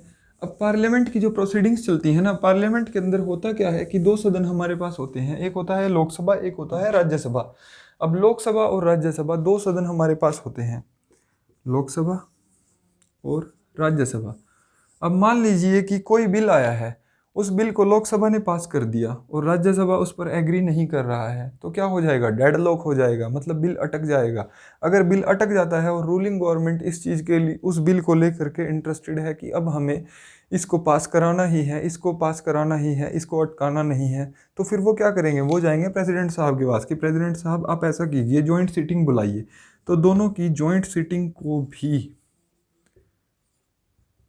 प्रेसिडेंट बुला सकता है, ये उसकी लेजिस्लेटिव पावर्स होती हैं। ठीक है, तो प्रेसिडेंट साहब के पास लेजिस्लेटिव पावर्स भी बहुत सारी हैं। एग्जीक्यूटिव पावर्स हमने देखी। लेजिस्लेटिव पावर्स के अंदर और क्या होती हैं कि दोनों सदनों ने कोई बिल पास कर लिया, लोकसभा ने भी और राज्यसभा ने भी, अब वो किसके पास जाएगा? प्रेसिडेंट के पास। तो प्रेसिडेंट साहब के पास काफ़ी सारे ऑप्शन होते हैं कि वो चाहें तो उस बिल को अपनी मंजूरी दे दे, मंजूरी दे दी, वो चाहे मंजूरी ना दे, मंजूरी नहीं दी उसको वापस कर दिया कि वापस जाओ, इसको मॉडिफाई करके लाओ। ठीक है, एक होता है कि वो उन्होंने ना मंजूरी दी ना वापस किया, बस अपने पास रख लिया। ठीक है, ना मंजूरी दी और ना ही वापस किया, बस लेकर के अपने पास रख लिया। तो ये सब क्या होती हैं? प्रेसिडेंट की लेजिस्लेटिव पावर्स होती हैं। तो आप लोग देख रहे होंगे कि प्रेसिडेंट जो है वो क्या है? एक यूनियन एग्जीक्यूटिव है। और वो कितना खूबसूरत सा रिलेशनशिप है लेजिस्लेटिव और एग्जीक्यूटिव के बीच में, मतलब कि विधायी शक्तियों के और कार्यकारी के बीच का जो इंटरलिंक्ड कनेक्शन है वो है प्रेसिडेंट। सारा कुछ उसके नाम पर हो रहा है, हर एक बिल उसके नाम पर फट रहा है, लेकिन वो क्या है? वो ना तो उसको बना रहा है, ना कुछ बना कौन रहा है, बना तो ये रहे हैं ना लेजिस्लेशन, लेकिन काम उसके ऊपर हो रहा है। उसको ही संविधान का क्या करना है? प्रोटेक्शन करना है। उसको देखना है कि इन्होंने जो बिल बनाया है वो सही भी है या नहीं है, तभी तो वो अपनी ये पावर्स को इस्तेमाल करेगा कि भाई तुम्हारा बिल खराब है, तुम्हारा बिल सही नहीं है, वापस लेकर के जाओ इसको। ठीक है, तो ये सब क्या होते हैं? उसके पास लेजिस्लेटिव पावर्स होती हैं। एक और इम्पोर्टेंट लेजिस्लेटिव पावर जो उसके पास होती है, सबसे इम्पोर्टेंट लेजिस्लेटिव पावर जो किसी भी प्रेसिडेंट के पास होती है, सबसे इम्पोर्टेंट लेजिस्लेटिव पावर जो होती है वो होती है ऑर्डिनेंस को इशू करने की। ऑर्डिनेंस को पता क्या बोलते हैं हिंदी के अंदर? इनको बोला जाता है अध्यादेश। अध्यादेश, ऑर्डिनेंस, ऑर्डिनेंस, इनको बोला जाता है ऑर्डिनेंस। ऑर्डिनेंस नहीं, ऑर्डिनेंस, अध्यादेश। तो ये सब कब होता है? अगर पार्लियामेंट सेशन के अंदर नहीं है, पार्लियामेंट का कोई सत्र नहीं चल रहा है और किसी चीज़ पर कानून बनाना बहुत ज़रूरी है, तो क्या करेंगे? प्राइम मिनिस्टर साहब जाएंगे प्रेसिडेंट साहब के पास कि प्रेसिडेंट साहब आप ऐसा कीजिए, कानून हमें बनाना है, अर्जेंटली बनाना है, आप एक अध्यादेश लागू कीजिए, अध्यादेश जारी कीजिए। तो प्रेसिडेंट साहब क्या करेंगे? अध्यादेश जारी कर सकते हैं। संविधान के अनुच्छेद 123 के तहत प्रेसिडेंट के पास ये पावर होती है कि वो अध्यादेश को जारी कर सकता है। तो प्रेसिडेंट क्या करेंगे? अध्यादेश जारी कर देंगे। जैसे ही अध्यादेश जारी हुआ तो अध्यादेश जारी होते ही वो क्या होगा? पूरे देश के अंदर कानून लागू हो जाता है, क्योंकि डायरेक्टली उनके साइन होकर के आई है वो चीज़। तो डायरेक्टली साइंड होकर के कोई चीज़ आई है तो वो ऑटोमेटिकली फुल कंट्री के अंदर क्या हो जाएगी? इमीडिएटली इम्प्लीमेंट हो जाएगी। लेकिन जैसे ही पार्लियामेंट सेशन के अंदर आएगी तो 6 हफ्तों के अंदर अंदर उसको पार्लियामेंट के अंदर पास करना होगा।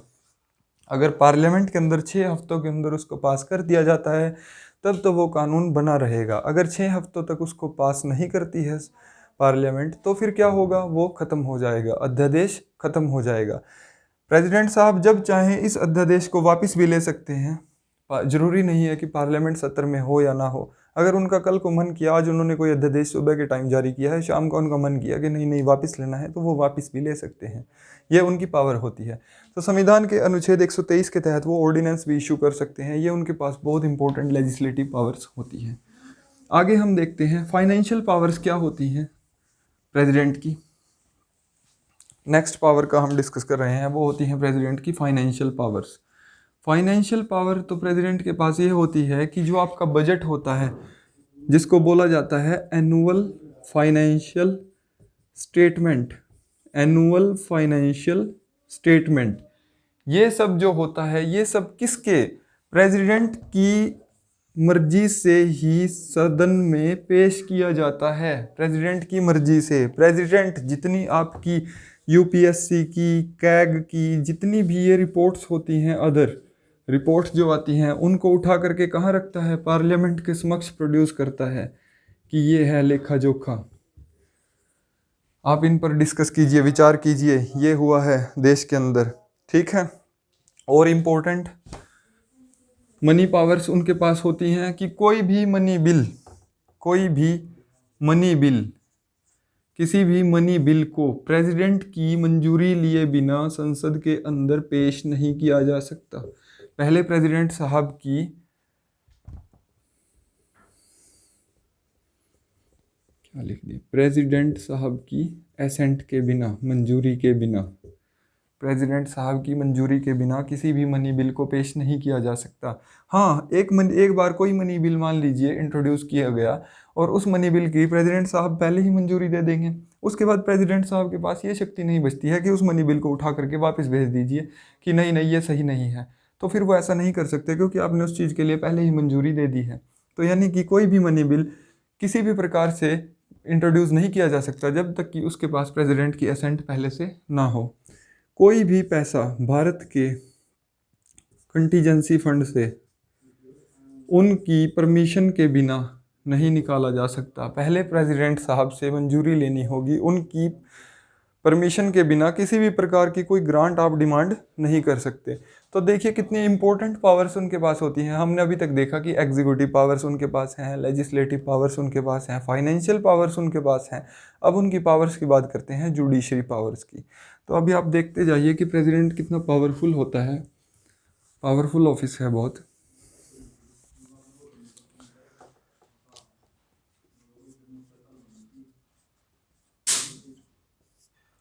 जुडिशरी पावर्स, जुडिशरी पावर्स का मतलब क्या हुआ, जुडिशरी पावर्स। सो जुडिशरी पावर्स के अंदर देखिए सबसे पहले जुडिशरी पावर्स तो ये हुई कि चीफ जस्टिस ऑफ इंडिया और अदर जितने जजेस होते हैं, जितने भी जजेस होते हैं सुप्रीम कोर्ट के, जितने सुप्रीम कोर्ट के जजेस हैं और चीफ जस्टिस ऑफ इंडिया हैं, उन सबको कौन अपॉइंट करता है, उन सबको अपॉइंट करता है प्रेसिडेंट। इन सबको क्या करते हैं, अपॉइंट, नॉट नॉमिनेट, अपॉइंट, इनको अपॉइंट किया जाता है, तो इनको अपॉइंट करते हैं प्रेसिडेंट। तो ये हुई इनकी जुडिशरी पावर। दूसरी इनकी जुडिशरी पावर ये है कि वो सुप्रीम कोर्ट के चीफ जस्टिस से, सुप्रीम कोर्ट के चीफ जस्टिस से वो एडवाइस ले सकते हैं। वो क्या कर सकते हैं, सलाह ले सकते हैं चीफ जस्टिस ऑफ इंडिया से। उनका मन किया कि हाँ भाई मुझे इस मुद्दे पर आपसे बात करनी है, मुझे बताओ कि क्या करना चाहिए। अब सुप्रीम कोर्ट के जो चीफ जस्टिस होंगे वो क्या करेंगे, उनको सलाह देंगे, कंसल्ट करेंगे वो सुप्रीम कोर्ट से कि आप बताइए मुझे क्या करना चाहिए, और वो बताएंगे कि हाँ जी सर ऐसा कर लीजिए। लेकिन जो सुप्रीम कोर्ट ने सलाह दी है जरूरी नहीं है कि प्रेसिडेंट उसको मान ले, तो प्रेसिडेंट की मर्जी पे डिपेंड करता है। प्रेसिडेंट का मन किया तो उसको मान लेंगे, नहीं मन किया तो भाई मैं नहीं मानता, मुझे तेरी बात अच्छी नहीं लगी, ठीक है। ये जो एडवाइस है ये तो है नहीं कि चीफ जस्टिस ऑफ इंडिया जो है वो कोई मित्र प्यारा है, उससे जब चाह पूछ लिया कि भाई क्या करना चाहिए। तो ये भी एक संवैधानिक प्रोसीजर है।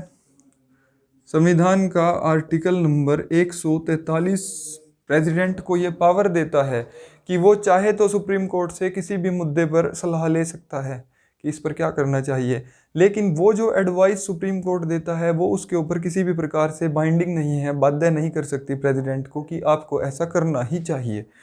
तो ये उस जुडिशरी पावर्स के अंदर आती है। उसके बाद नेक्स्ट जुडिशरी पावर ये होती है, आप लोगों ने सुना होगा, जैसे कि किसी भी मुजरिम को फांसी की सज़ा हो जाती है या कोई सज़ा हो जाती है तो वो क्या करता है, लास्ट में कहाँ पर अपील करता है, वहाँ पर वो कहाँ पर अपील करता है, प्रेसिडेंट साहब के पास। तो प्रेसिडेंट साहब के पास काफ़ी सारी पावर होती हैं। वो क्या कर सकते हैं, सेंटेंस, उसकी जो सेंटेंस होती है उसको रिमिट कर सकते हैं। मतलब सबसे पहला तो माफ़ी देना ही होता है कि पार्डन कर दिया, माफ़ कर दिया, माफ़ ही कर दिया कि भाई ठीक है ये ले। पार्डन भी कर सकते हैं, रिमिट भी कर सकते हैं, रेस्पाइट भी कर सकते हैं, रिप्रीव भी कर सकते हैं।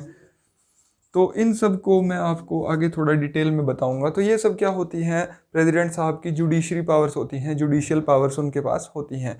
नेक्स्ट पावर क्या होती हैं, नेक्स्ट पावर्स होती हैं डिप्लोमेटिक पावर्स। डिप्लोमेटिक पावर्स, अब डिप्लोमेट्स क्या होते हैं, डिप्लोमेट्स भी आपको पता होने चाहिए। राजदूत, अगर आप लोगों ने नाम सुना हो राजदूत कि ये भारत के राजदूत हैं, ये चीन के राजदूत हैं, ये अमेरिका के राजदूत हैं, तो राजदूत क्या होते हैं, तो ये डिप्लोमेटिक मेंबर्स होते हैं। मान लीजिए कोई इंडिया का फॉरेन सर्विस का ऑफिसर है, आईएफएस ऑफिसर, वो क्या करेगा, भारत सरकार को रिप्रेजेंट करेगा फॉरेन एम्बेसी के अंदर, तो वो भारत का राजदूत हुआ किसी भी विदेश के अंदर, तो उनको बोला जाता है डिप्लोमेट्स। तो कोई भी डिप्लोमेट्स की जो नियुक्ति करता है तो वो कौन करता है, प्रेसिडेंट करता है। अगर हिंदुस्तान के अंदर जितनी भी कंट्रीज़ के एम्बेसी के अंदर राजदूत बैठे हैं, दिल्ली में एम्बेसी के अंदर बैठते हैं राजदूत, सभी देशों के राजदूत लगभग जिनके साथ हिंदुस्तान के रिलेशंस हैं उनके साथ उनके राजदूत जो हैं वो यहाँ पर एम्बेसी के अंदर बैठते हैं। तो उन डिप्लोमेट्स को जो अपॉइंट करता है, उन डिप्लोमेट्स को जो मतलब किसकी उससे बैठते हैं वो बैठते हैं इंटरनेशनल ट्रीटी और एग्रीमेंट वो साइन करता है प्रेसिडेंट, और उसकी उससे जितने हाई कमिश्नर होते हैं, एम्बेसडर होते हैं, वो सब प्रेसिडेंट के अंडर आते हैं। अब नेक्स्ट बात कर लेते हैं, ये हुई डिप्लोमेटिक पावर। अब बात कर लेते हैं मिलिट्री पावर की। तो मिलिट्री पावर की बात जब आ जाती है तो मिलिट्री हमारे पास तीन तरह की देखिए फोर्स होती है। तीन तरह की फोर्स है, आर्मी, नेवी, एयरफोर्स। तीन तरह की हमारे पास आर्मी, नेवी, एयरफोर्स। इन तीनों फोर्सेस का जो सुप्रीम कमांडर होता है वो होता है प्रेसिडेंट।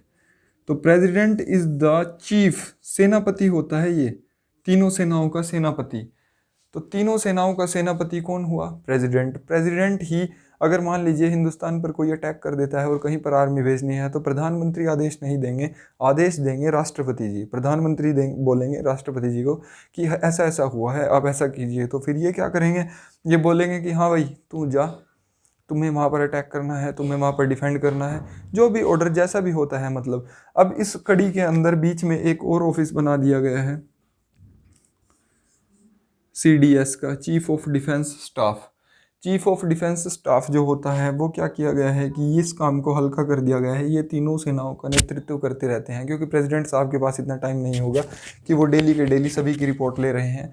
तो ये चीफ ऑफ डिफेंस स्टाफ जो है वो रिप्रेजेंट करते हैं, मतलब अपनी रिपोर्ट जो देते हैं वो किसको देते हैं, डायरेक्टली प्रेसिडेंट को। तो ये हुई इनकी मिलिट्री पावर। उसके बाद आगे हम देखते हैं इमरजेंसी पावर। इमरजेंसी पावर मैं आपको बता ही चुका हूँ। देखिए इमरजेंसी जो इम्प्लीमेंट की जाती है, तो इमरजेंसी की जो पावर्स होती हैं वो भी प्रेसिडेंट साहब के पास ही होती हैं। आप लोगों ने पढ़ा कि इमरजेंसी हमारे पास तीन तरह की इमरजेंसी है, संविधान के अनुच्छेद 352 के तहत, 365 के तहत है, 356 के तहत है, 360 के तहत है।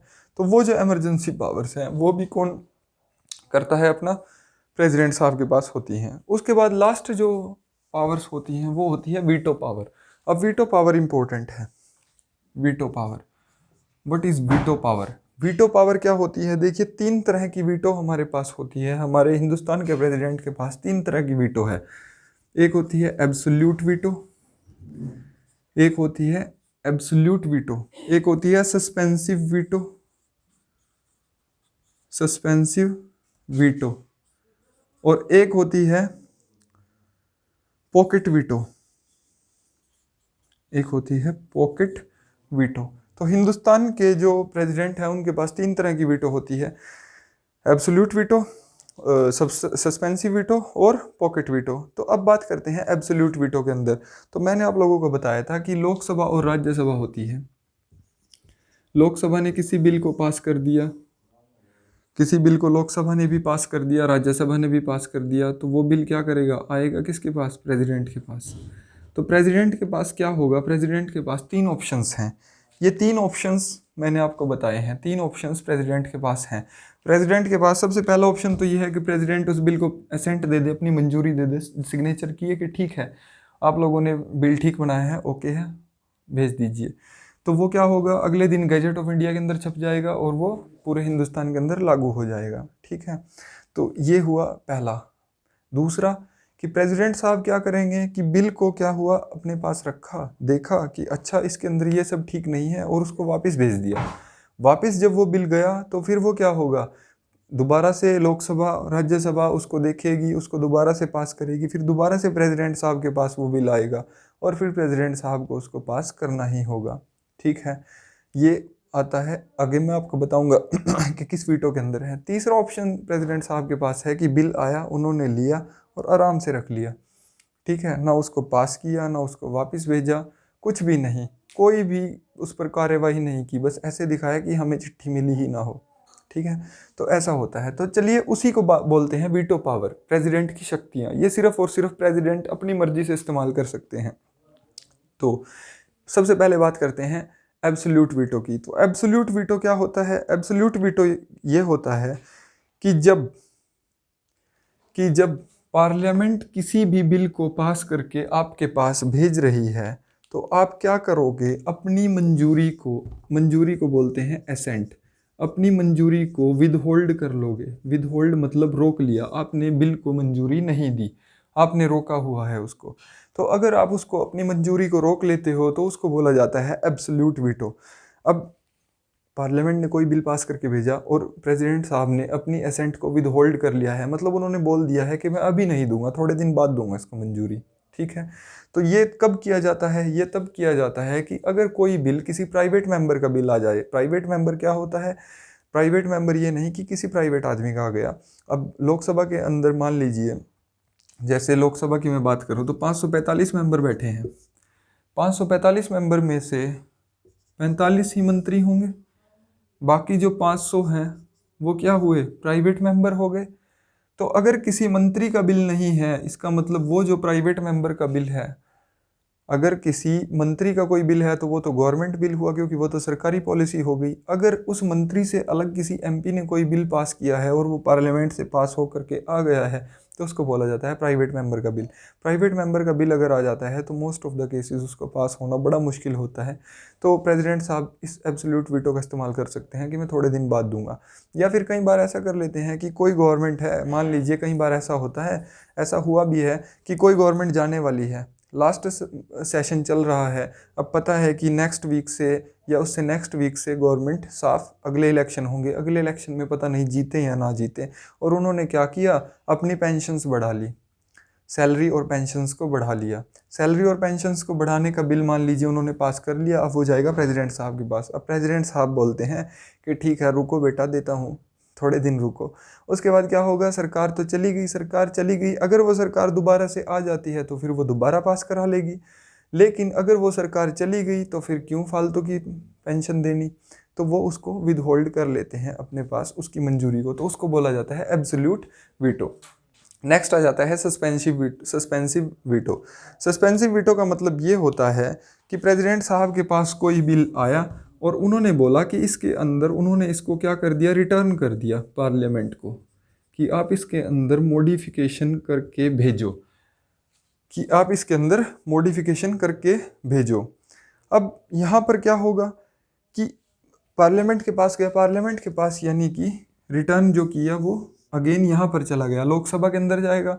अब जरूरी नहीं है कि जो मॉडिफिकेशन इन्होंने मांगी है वो मॉडिफिकेशन ये करें, इनकी सलाह है वो, ये चाहे तो माने चाहे ना भी माने। अगर इन्होंने नहीं माना तो फिर ये दोबारा प्रेसिडेंट साहब के पास जाएगा। अब प्रेसिडेंट साहब इस वीटो का दोबारा इस्तेमाल नहीं कर सकते, अब उनको इस बिल को मंजूरी देनी ही पड़ेगी, ये उनकी मजबूरी है।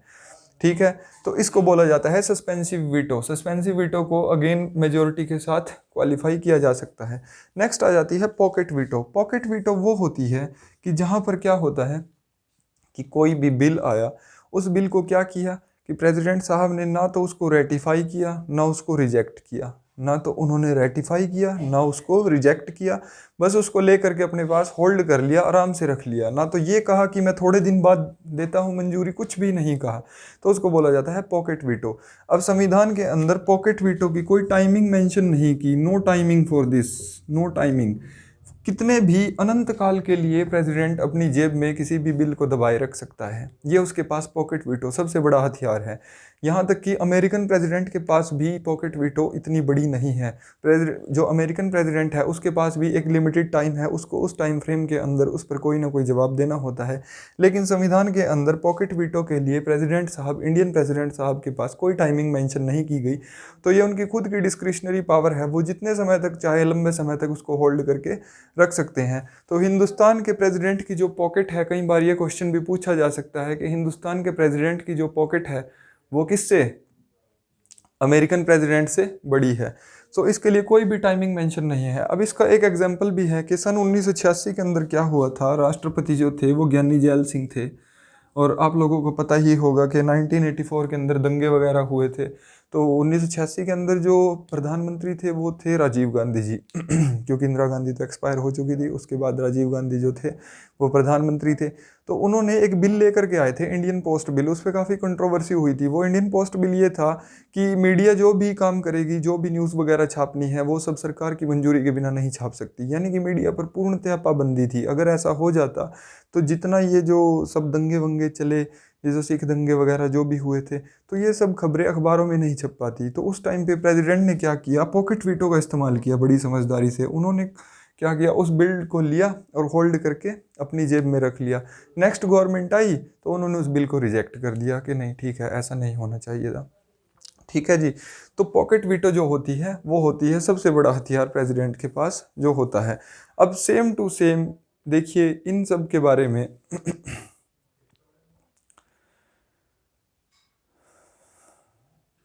इस सब के बारे में एक और बात है इम्पोर्टेंट, कि अगर मनी बिल मेरे पास आ जाता है, कोई मनी बिल, तो क्या मनी बिल के केस में भी प्रेसिडेंट वीटो पावर का इस्तेमाल कर सकता है? तो नहीं कर सकता। क्यों नहीं कर सकता? क्योंकि वो पहले ही अपनी एसेंट दे चुका है, उसकी मंजूरी से ही तो मनी बिल पास हुआ है, मनी बिल इंट्रोड्यूस हुआ है, सॉरी नॉट पास्ट, इंट्रोड्यूस हुआ है। मनी बिल प्रेसिडेंट की मंजूरी से ही तो इंट्रोड्यूस हुआ है। अगर कोई चीज़ उसकी मंजूरी से आ रही है तो वो दोबारा से उसको रोक नहीं सकता। तो in case of money bill he can not use veto power. अब नेक्स्ट आ जाता है, अगर मेरा कॉन्स्टिट्यूशनल अमेंडमेंट बिल आ जाता है, कॉन्स्टिट्यूशनल अमेंडमेंट बिल, अगर मेरा संविधान के अंदर मुझे कोई बदलाव करना है, कॉन्स्टिट्यूशनल अमेंडमेंट बिल आ जाता है, तो क्या उस केस के अंदर वीटो पावर इस्तेमाल कर सकता है? तो उस केस के अंदर भी वीटो पावर का इस्तेमाल नहीं किया जा सकता। क्यों नहीं किया जा सकता? क्योंकि 1971 के अंदर 24वां कॉन्स्टिट्यूशनल अमेंडमेंट बिल आया था। 1971 के अंदर जो प्रेसिडेंट साहब को मजबूर कर देता है कि अगर कोई भी कॉन्स्टिट्यूशनल अमेंडमेंट बिल आपके पास आता है तो आपको उसको मंजूरी देनी ही होगी। ठीक है। तो कोई भी कॉन्स्टिट्यूशनल अमेंडमेंट बिल अगर आता है तो उसके लिए मंजूरी प्रेसिडेंट साहब को देनी ही होती है। ये आया था हमारा 24वें कॉन्स्टिट्यूशनल अमेंडमेंट एक्ट के तहत। इसको नोट कर लेना, पूछा भी जा सकता है। आज तक वैसे पूछा नहीं गया, लेकिन आगे के सिनेरियो के अकॉर्डिंग कुछ भी पता नहीं है, पूछा जा सकता है। अब हम बात करते हैं, ये वीटो पावर्स जो थी ये थी पार्लियामेंट के लिए। अब अगर मैं आपकी बात करूं कि जो स्टेट लेजिस्लेटिव असेंबलीज होती हैं, राज्य की विधानसभा ने कोई बिल पास कर दिया, मान लीजिए कि यूपी है, यूपी की विधानसभा ने कोई बिल पास किया तो वो राज्यपाल के पास चला जाएगा। यूपी में तो विधान परिषद भी है, विधान परिषद ने भी पास कर दिया तो वो राज्यपाल के पास चला गया। अब वो कानून सही नहीं लगा राज्यपाल को, तो राज्यपाल साहब क्या करेंगे? राज्यपाल साहब के पास भी वीटो पावर्स होती हैं, वो उनका इस्तेमाल कर सकते हैं। लेकिन राज्यपाल ने अपनी वीटो पावर्स का इस्तेमाल ना करते हुए उसको क्या किया, क्योंकि उसको उनकी वीटो पावर्स को क्या कर सकता है, ओवरराइड कर सकता है। तो उन्होंने अपनी वीटो पावर्स का इस्तेमाल ना करते हुए उन्होंने उसको होल्ड कर लिया, विद होल्ड कर लिया। किसके लिए? प्रेसिडेंट साहब के लिए। तो संविधान का अनुच्छेद 200 डील करता है कि वीटो पावर्स जो स्टेट लेजिस्लेचर के जो बिल आते हैं उससे रिलेटेड उसके लिए जो वीटो पावर्स प्रेसिडेंट इस्तेमाल करेंगे वो संविधान के अनुच्छेद 200 में मेंशन की हुई है कि आप उनके लिए ऐसे ऐसे उनका यूज़ कर सकते हो। अब वहाँ पर क्या होगा, absolute veto, suspensive veto, pocket veto, ये सब ऐसे ही है। सस्पेंसिव वीटो के अंदर एक चीज़ होगी कि ये रिटर्न करेंगे उसको, कहाँ पर जाएगा? अब वो पार्लियामेंट में नहीं जाएगा, रिटर्न होकर के वो जाएगा स्टेट लेजिस्लेटिव असेंबली के अंदर, स्टेट असेंबली में। स्टेट असेंबली उसको दोबारा अगर पास कर देती है, तो प्रेसिडेंट की मजबूरी नहीं है कि उसको दोबारा पास करे। अगर वो मान लीजिए उन्होंने मॉडिफाई करके नहीं भेजा तो प्रेसिडेंट की मंजूरी मतलब प्रेसिडेंट की मजबूरी नहीं है कि उसको मंजूरी देनी ही है। प्रेसिडेंट की मर्जी है, देना चाहें तो दे, नहीं देना चाहें तो अब भी नहीं, रोक के रख सकते हैं। लेकिन वो क्या कर रही हैं, उसको दोबारा सस्पेंड नहीं करेंगे, ठीक है, लेकिन उसको मंजूरी भी नहीं देंगे। मनी बिल के केस में ये चीज़ नहीं लागू होगी, क्योंकि मनी बिल जो इंट्रोड्यूस हुआ है वो गवर्नर की पहले ही परमिशन से लागू होता है, ठीक है। तो with regard to money bill, इसको वापस नहीं किया जा सकता, इसको रिजेक्ट कर सकते हैं प्रेसिडेंट साहब, क्या कर सकते हैं, इसको रिजेक्ट कर सकते हैं लेकिन वापस नहीं कर सकते, ठीक है। यही जो केस होता है, यही मनी बिल के रिगार्डिंग यहाँ पर भी होता है कि वो उसको रिजेक्ट तो कर सकते हैं, पहले ही मंजूरी नहीं देंगे, लेकिन अगर मंजूरी दे दी तो फिर उसको सस्पेंड नहीं कर सकते, उसको वो रिटर्न नहीं कर सकते, ठीक है। तो ये थी प्रेसिडेंट की वीटो पावर्स। वीटो पावर्स हमने देखी प्रेसिडेंट साहब अपनी वीटो पावर्स को कैसे कैसे इस्तेमाल करते हैं। हाँ, ये तो था स्टेट लेजिस्लेटिव असेंबली के लिए आर्टिकल 200 के तहत। ये शायद मैंने बात नहीं लिखी कि फॉर सेंट्रल लेजिस्लेचर, यानी कि पार्लियामेंट के लिए जो वीटो पावर्स इस्तेमाल करते हैं उसकी शक्ति मिलती है अनुच्छेद 111 से, और इसके लिए जो स्टेट लेजिस्लेचर के लिए मिलती है वो मिलती है 200 और 201 से, ठीक है। आप इस बात को नोट करके रखिएगा, ध्यान रखिएगा। ऑर्डिनेंस मेकिंग का मैं आपको बता चुका हूँ कि संविधान के अनुच्छेद 123 के तहत प्रेसिडेंट चाहे तो ऑर्डिनेंस इशू कर सकता है, लेकिन जैसे ही पार्लियामेंट दोबारा से बैठती है तो 6 हफ्तों के अंदर अंदर पार्लियामेंट को उस बिल को पास करना होगा। अगर पार्लियामेंट उस बिल को पास नहीं करती है तो फिर वो ऑर्डिनेंस नल एंड वॉइड हो जाएगा, और अगर उसको पास कर देती है तो फिर वो कानून बना रहेगा, पार्लियामेंट ने भी क्योंकि उसको पास कर दिया है। अब जो लास्ट चीज़ है प्रेसिडेंट के केस के अंदर, उसको देख लेते हैं। प्रेसिडेंट के केस में सबसे लास्ट आ जाती हैं पार्डनिंग पावर। जुडिशरी पावर्स के अंदर हमने देखा था कि प्रेसिडेंट किसी भी कैदी की सज़ा को माफ़ भी कर सकता है। तो यहाँ पर सबसे पहली जो होती है वो होती है पार्डन। ध्यान से सुनिएगा इनको। पार्डन का मतलब ये हुआ कि सजा सुजा सब कुछ माफ़, आज़ाद व्यक्ति को क्या कर दिया, सब कुछ ख़त्म। भाई तेरी जो सज़ा थी वो भी ख़त्म, जुर्माना भी ख़त्म, तू जेल में नहीं रहेगा, तू बाहर, बिल्कुल कंप्लीट माफ़ी, इसको बोलते हैं पार्डन। नेक्स्ट जो इसके अंदर आ जाती है, सबसे पहले थी पार्डन, नेक्स्ट आ जाती है कम्यूटेट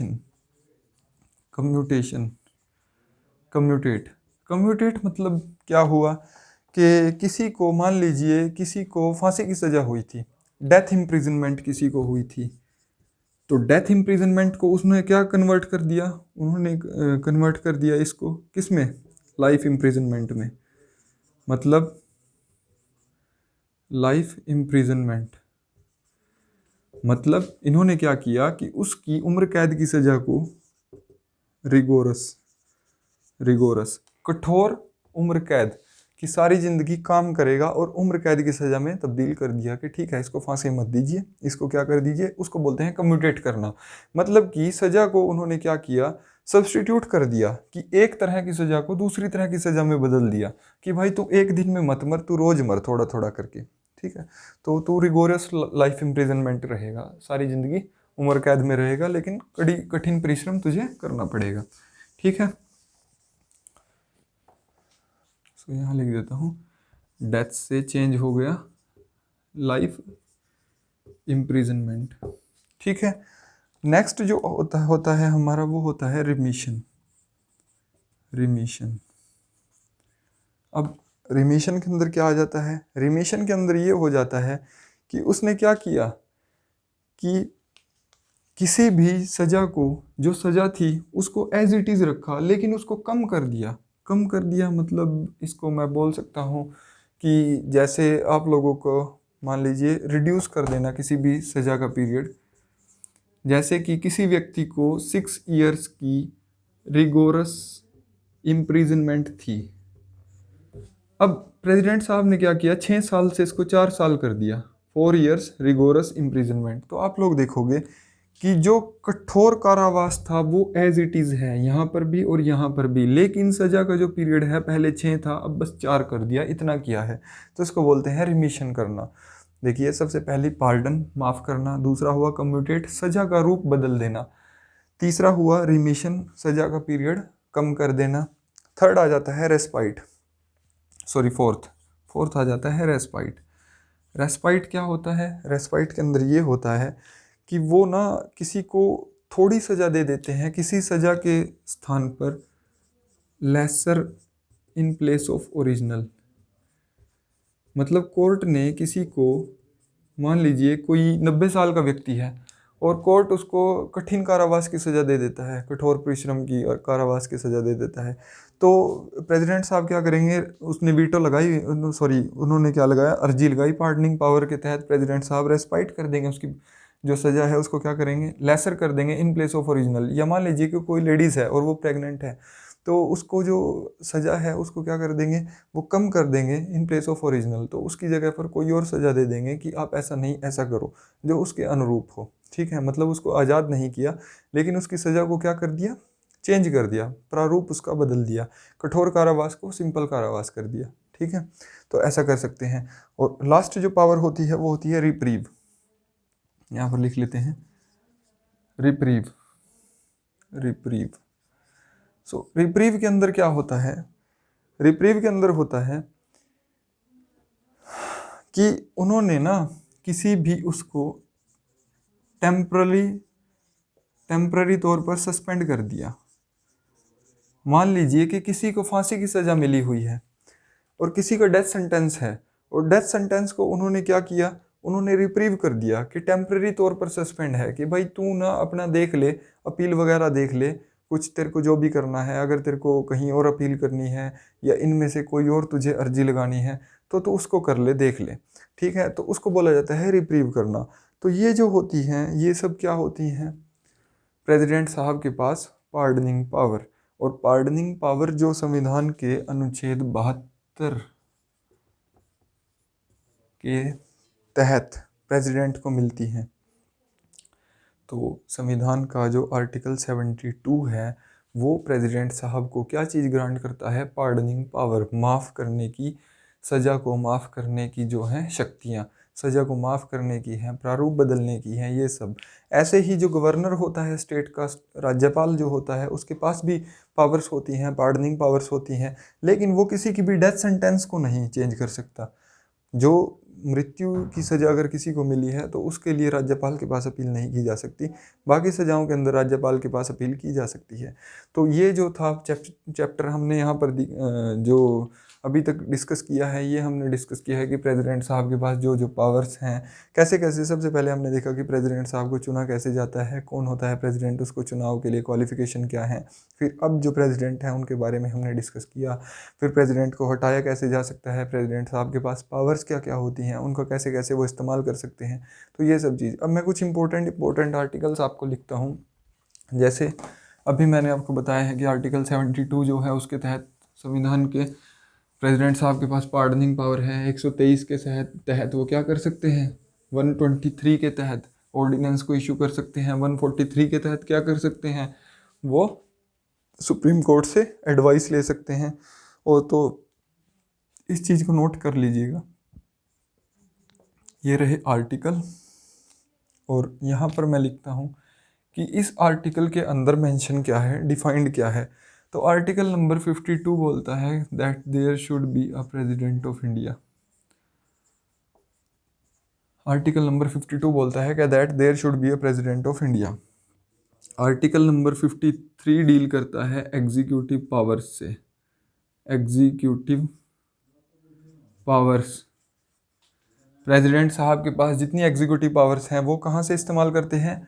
संविधान के अनुच्छेद 53 के तहत। अब यहाँ पर यह भी बात आ जाती है कि जो प्राइम मिनिस्टर वगैरह जो होते हैं उनको जो अपॉइंट किया जाता है तो वो भी प्रेसिडेंट की क्या है?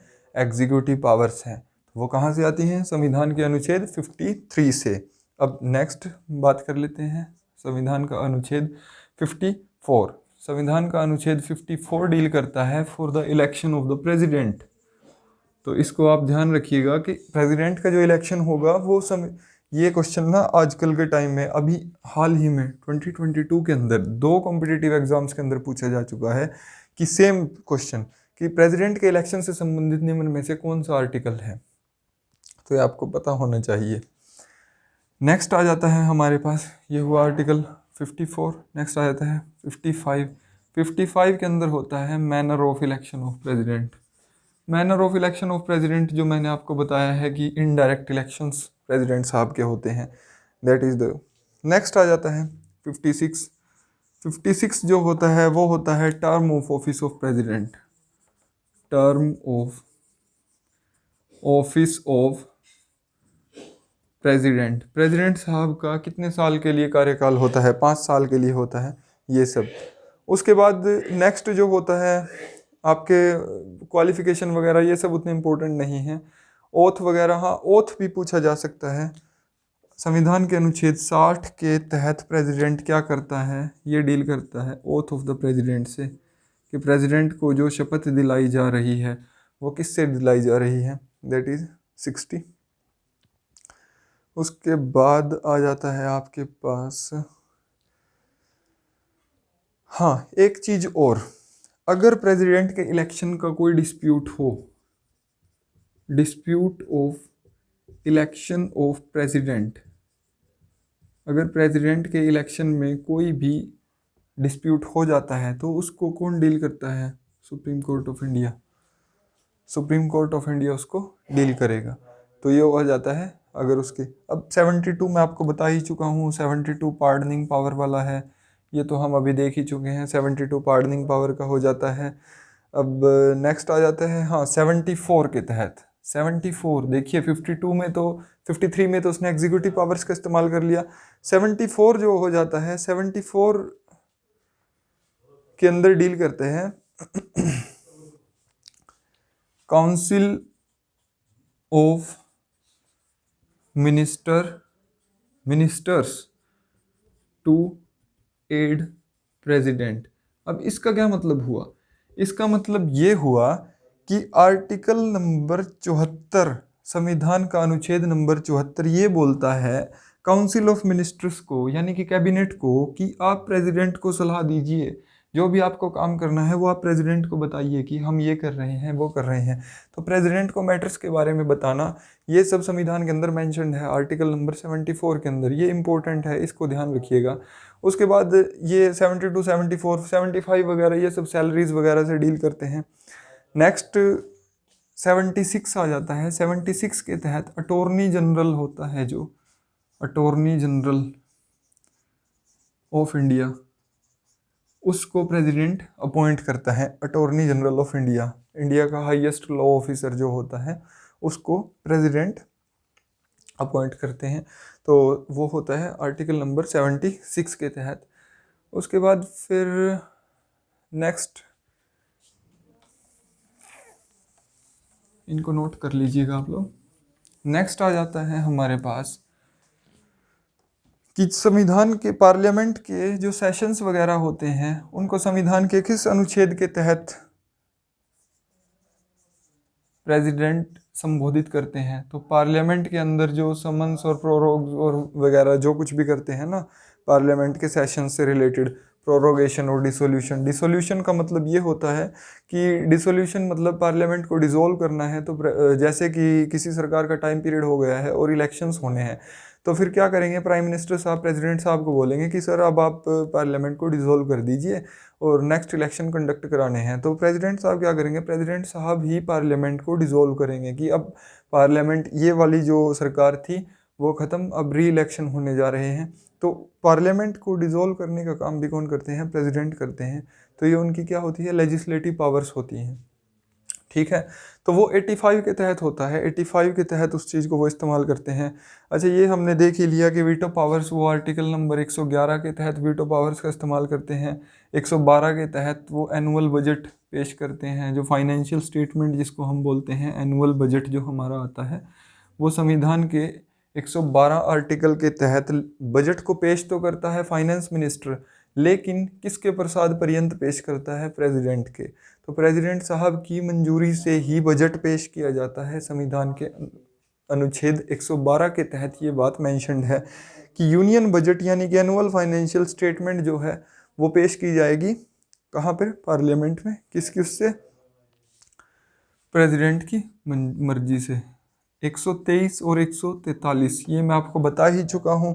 123 जो होता है वो मेरा डील करता है किससे, प्रेसिडेंट ऑर्डिनेंस इशू कर सकता है। 143 जो होता है मेरा वो क्या होता है कि प्रेसिडेंट जब चाहे तो सलाह ले सकता है किससे, सुप्रीम कोर्ट ऑफ इंडिया से।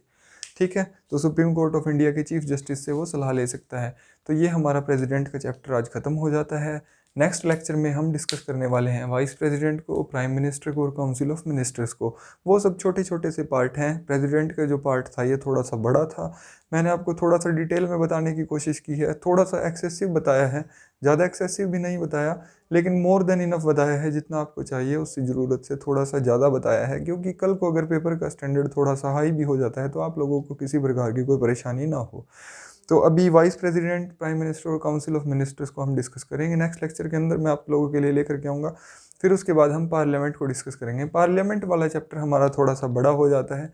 जहाँ वो ख़त्म हुआ फिर उसके बाद आगे सब चीज़ बिल्कुल इजी चलने वाली है, थोड़ा थोड़ा करके, क्योंकि जैसा सेंटर के अंदर प्रोसीजर है सेम टू सेम वही प्रोसीजर स्टेट्स के अंदर है। तो आप लोगों को ज़्यादा समझने में टाइम नहीं लगेगा। अगर आपने पार्लियामेंट की प्रोसीडिंग्स को, अगर आपने प्रेसिडेंट का सिनेरियो सारा एक बार समझ लिया अच्छे से, तो फिर आपको गवर्नर की जो पावर्स हैं और सिनेरियो है वो इजीली समझ आ जाएगा। जैसे प्राइम मिनिस्टर इधर होता है उधर सीएम होता है स्टेट के अंदर, जैसे इधर पार्लियामेंट होती है वहाँ पर क्या होती है, विधानसभा होती है। तो मतलब एक दूसरे से बिल्कुल वर्किंग सेम है, वैसा ही सब कुछ होता है। थोड़ा थोड़ा सा चेंजेस है, तो इनको ध्यान से समझते रहना, देखते रहना। इसीलिए आज के लिए इतना काफ़ी है। नेक्स्ट लेक्चर में मिलते हैं, तब तक के लिए अपनी तैयारी करते रहिए। Thank you, have a nice day.